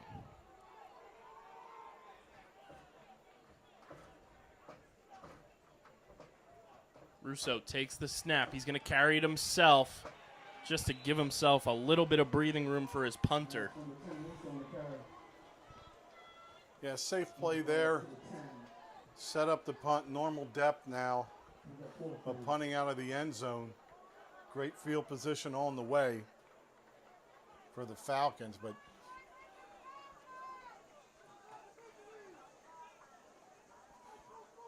you know, you say costly penalty, but maybe without the hold, there's a no gain.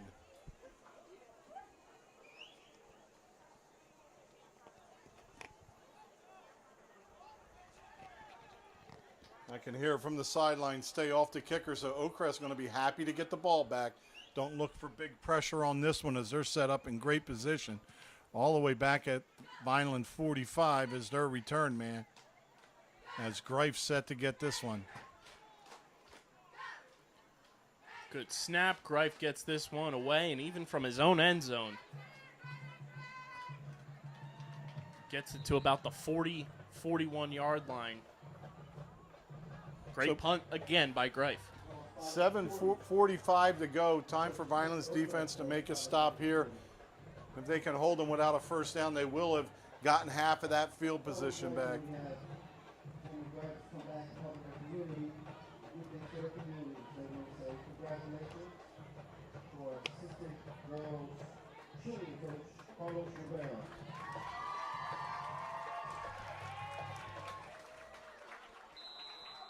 See if Oakcrest tries to just eat up some clock here with their field position.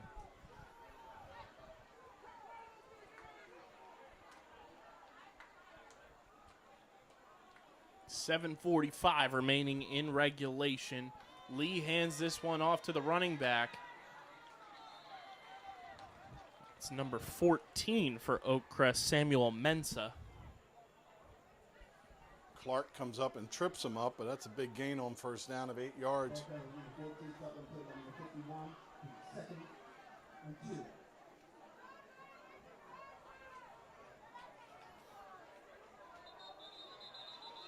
There's procedure, false start on the offense there as the center didn't snap it, but the tackles and everyone else decided to go.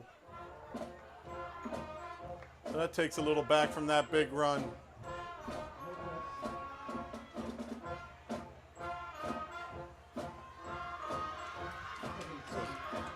So So 2nd and 7. Big change from that 2nd and 2.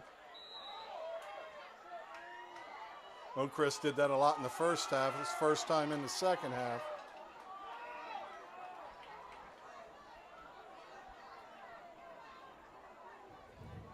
Lee takes the snap. He hands it off to his running back. That's Mensa once again around the Ball's loose outside. on the Ball ground. loose. Powell saying Vineland has it, and so does the official.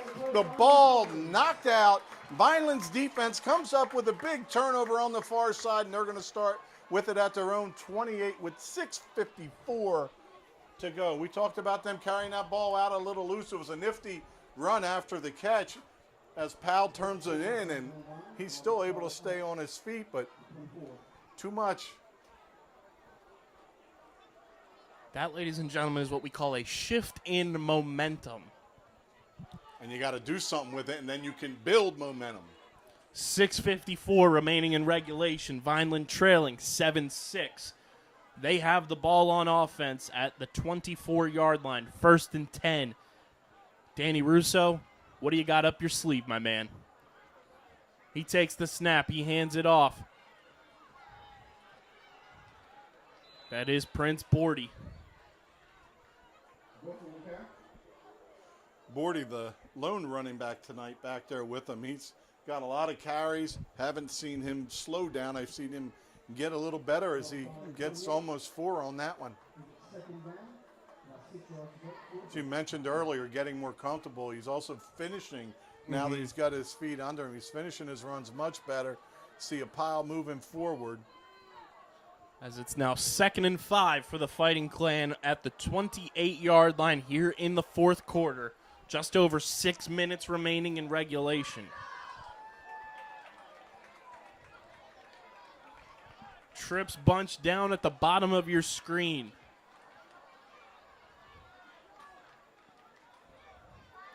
Russo takes the snap. He's looking to pass. He pumps. He fires. Completes it to Tank Powell. Not much there after the catch for Powell. Well, 3 defenders out in front of him. Nowhere to go.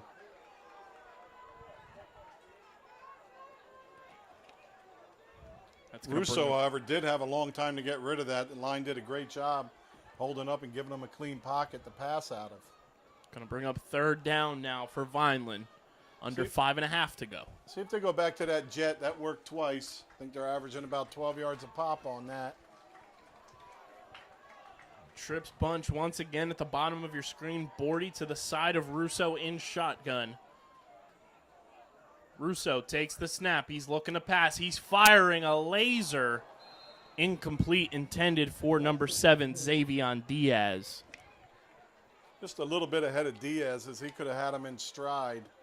And that's something that gets cleaned up as the year goes on, your timing. You got a lot of new people in there. So 4th and 5.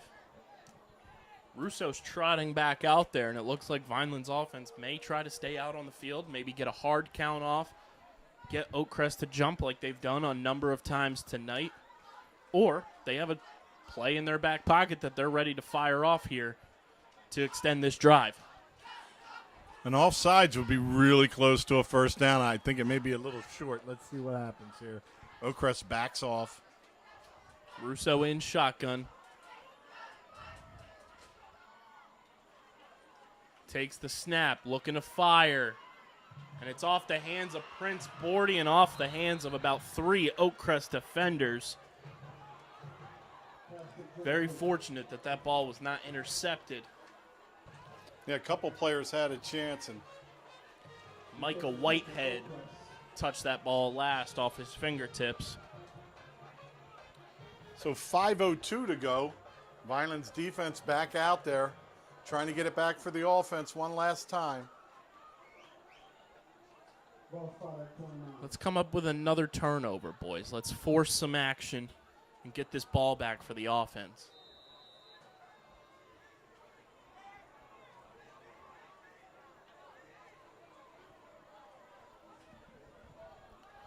First and 10 for Oakcrest. 5:02 remaining in regulation from the 29-yard line. Marcus Lee, the quarterback for the Falcons, hands this one off to his running back. I believe it was Samuel Mensah on the carry. Emmanuel DeVellis in there on the tackle, as well as number 54 for the Fighting Clan, Gavin Gallo. Well, no gain on that one, but a loss of about 35 seconds off this clock. We're down to 4:35.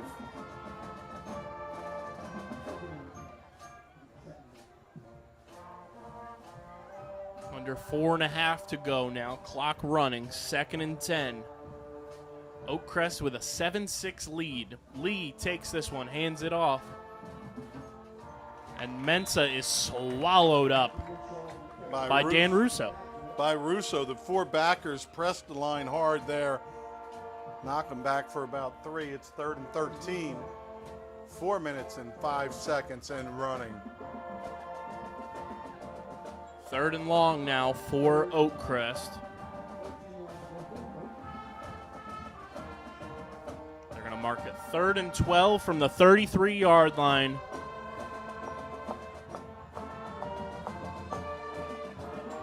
Lee takes the snap. He's looking to pass as he is gobbled up and sacked by Emmanuel DeVellis. I'm like, knock that ball out. It's loose. Knock that ball. Let us hit that ball. Let's kick that ball out. And we can return a fumble, take our proper lead back with the only offense to score tonight. Joseon Serrano in on that pressure as well for the Fighting Clan defense. Well, the defense pushes them back 10 yards. Oakcrest sends the punt team out in no hurry with 3:08 and running. Vineland set to return it. See if they just kick this out of bounds. 4th and 20 here on this punt from the 42-yard line. Come on, boys. Oakcrest gets this punt away. High end over end. Takes a bit of a high bounce, but it's going to be down by the Falcons. Deep in Vineland territory with 2:46 remaining in regulation for the Fighting Clan to work with to take the first lead of this game. Defense did their job, did everything they could have been asked to do today, as they have not yielded a point and not too many yards. Now it's a chance for the offense to make up for the special teams snafu. Ball spotted 13.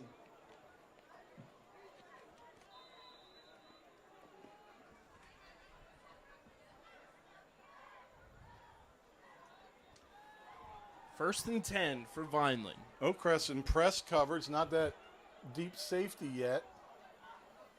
Russo takes the snap. He hands this one off to Bordy. He keeps moving those legs, picks up a decent amount of yards, but there is a flag on the play. Looks like it's on Vineland.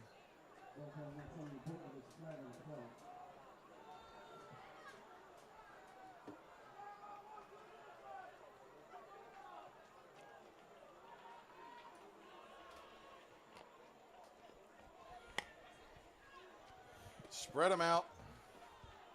Send Bordy in motion. Back to quarterback draw game. It's an easy block for that line. If you spread them, you pull them backers out of there too. I just think we've seen times where we had to come back before and, you know, Russo taking it himself and back up to the ball and going quick. We're at 2:30 and running. Vineland backed up to their own 5-yard line. 1st and 16. Russo almost on the white line of the end zone there. Takes the snap, looking to pass. He's firing deep. He's got his man. DJ Clark was the intended receiver, but it falls incomplete. Good pass, good chance, good play, decent cover, good coverage by Oakcrest. First time we've called DJ's name on offense tonight. Yeah, he was a spark plug last year in there at the end of the year. Well, except the last game he wasn't in there too much. But that spot, that second half of the year, was both Clarks. We have neither involved in the backfield today. But Bordy's done a job. It's not been any fault of his. He's gotten better as it's went on, and he proved he can carry the load.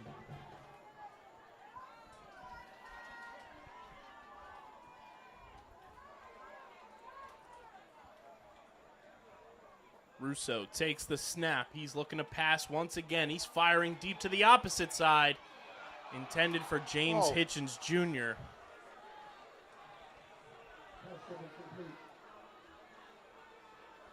Great effort by the defender as he tips it and then tips it away at the end, but also got up and stood in his face. Hitchens cramping up a bit there after the play. 2:06, 3rd and 19.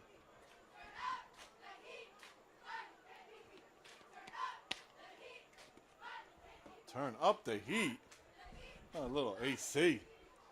Hope my wife has a crank and she likes it at 74, which is kind of way too hot Sounds like for my me. house. Ugh, I sit there and sweat. It's terrible. I try to tell my parents I run hot. I'm not a lizard. I'm not cold-blooded.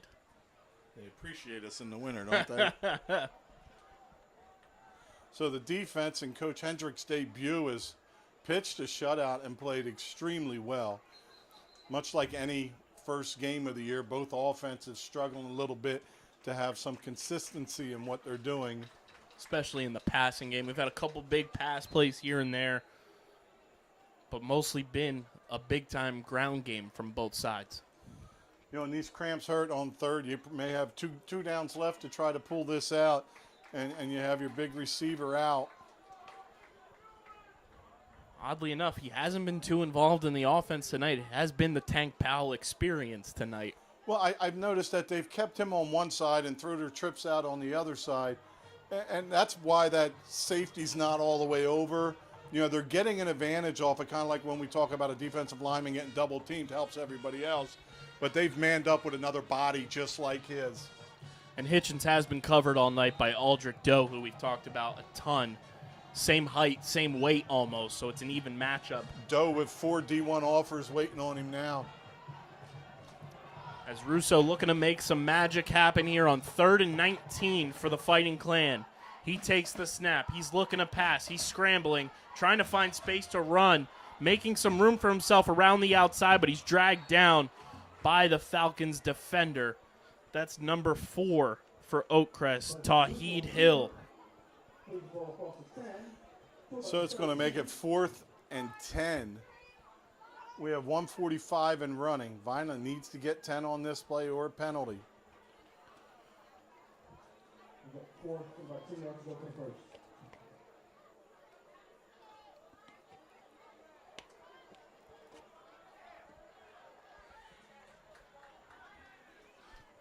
And having seen Greif's leg tonight, it's making me continue to think why Vineland just didn't kick the extra point on that touchdown.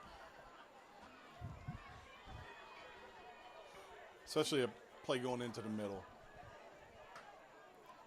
But we'll see what they can do here on 4th and 10 from the 13 as Danny Russo looking to pass, and it's intercepted by Oakcrest. That's Zachary Forrest, who's making a run back towards the end zone, but he's taken down.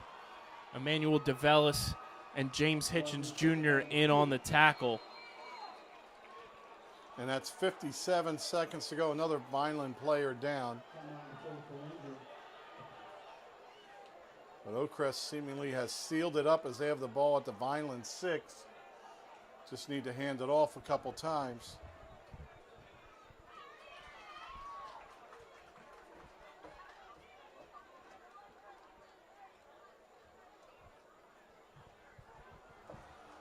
So having that first real game in the books, having some game film that you can watch and correct, that's step 2 in having new coordinators on both sides. You know, and even though the defense has pitched their shutout, you know, there's still things that I'm sure they want to clean up. We had a couple of receivers with a lot of space in the second half. That'll get cleaned up. But offensively, you see where you're missing a little bit. It was the first half with the exchange quarterback to running back, and tying that to the offensive line blocking was just a step away, you know, and that gets cleaned up. You clean up a few more things, and then you see the growth, and that's how you can evaluate a team. One game isn't the end of the world, but the improvements you make off it need to be bold. That man down for Vineland was Danny Russo, but he's walking off under his own power, so that's a good sign there.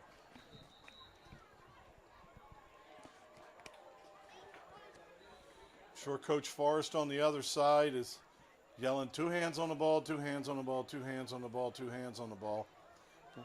Let's see if they try to kneel it out or if they're going to hand it off. I mean, you're so close, you want to build confidence if you're them. And Vineland wanting to keep that defensive shutout. As they hand this one off.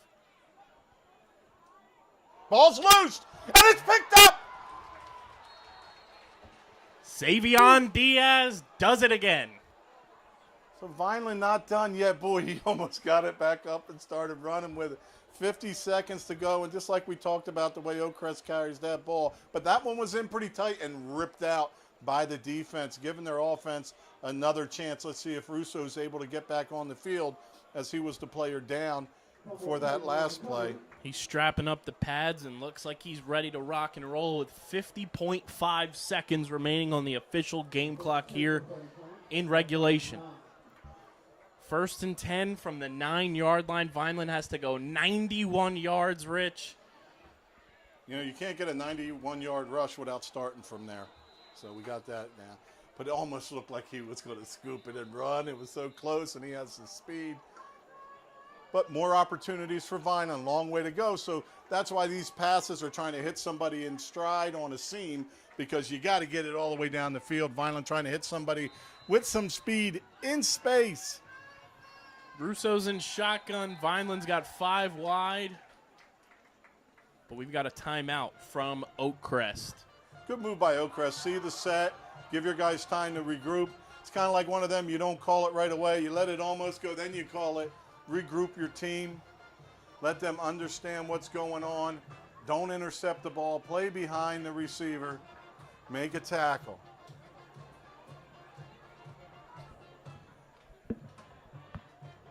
Just when Forrest picks off the ball and returns it that deep, got to figure it's coach's kid, I would think, is going to seal this win for them. The turnover gives Vineland another opportunity.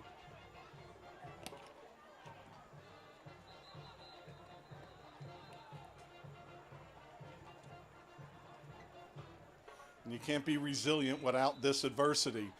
So big play needed, but opportunities granted again from that Vineland defense. 50.5 seconds to go, 91 yards. 1st and 10 for Vineland at their own 9-yard line. 2 deep safeties.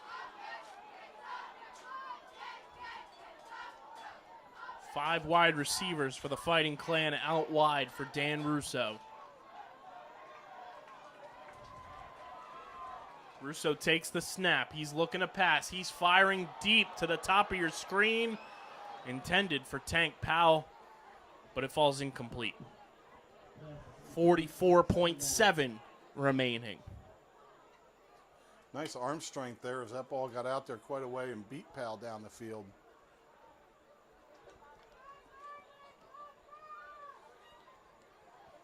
That's where if I'm Oakcrest, I pull 1 or 2 of them linemen out. At least one. Throw another deep safety, somebody out the 50-yard line. Because the slot receiver, that last time they were pressed up on him.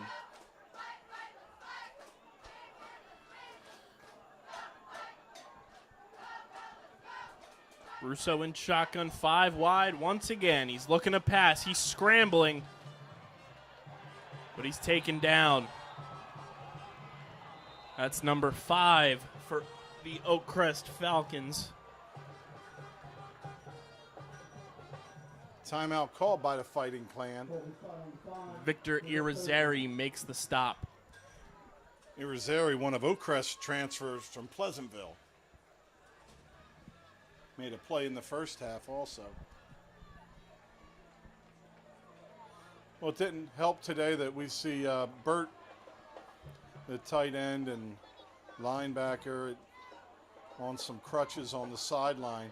He's very involved in the first half.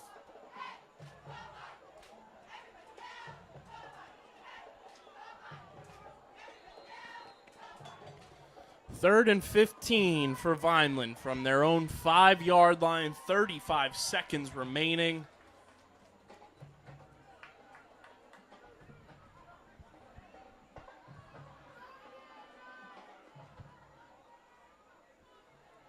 You have a couple trick plays in your pocket or no?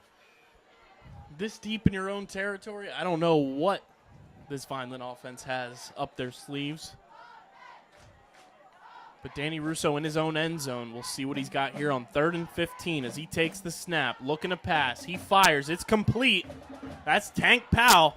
He's taken down.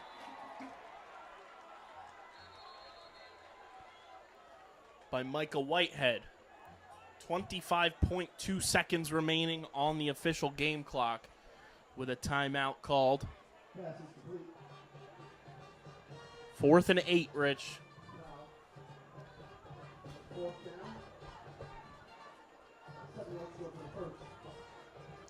Powell got wrestled down really hard over there, and I don't know.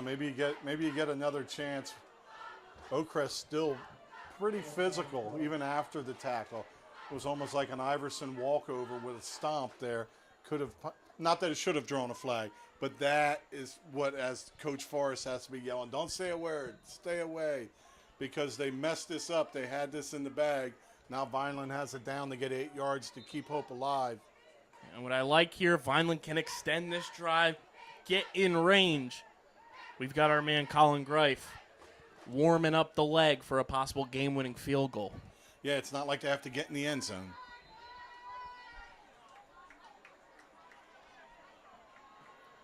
Fourth and 8, 25.2 seconds remaining here in regulation. Danny Russo, let's see what you got, my man.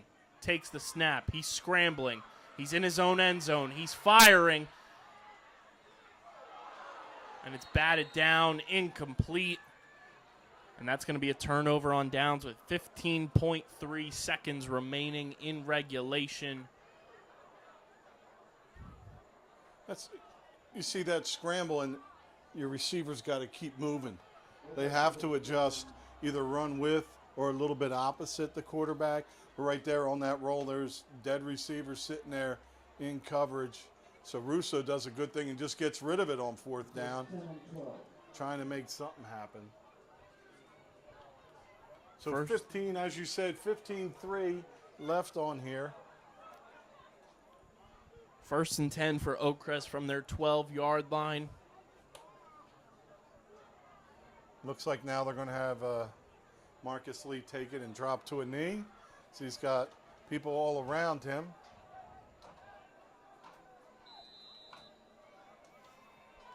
Lee takes the snap, takes that QB kneel. And that's going to be the final play of this game as the clock now winds down under 10 seconds. We are at 6, 5, 4, 3, 2, 1. And there goes the buzzer as the Oakcrest Falcons come into Gittone Stadium here for week 0 and pull out a 1-point victory, 7-6 your final score. And even in a loss, Rich, I feel like Vineland shouldn't feel, too bad about this game. There was a lot of things that were positive in this one. Like you said earlier, just some things to clean up, and it's a week 0 game.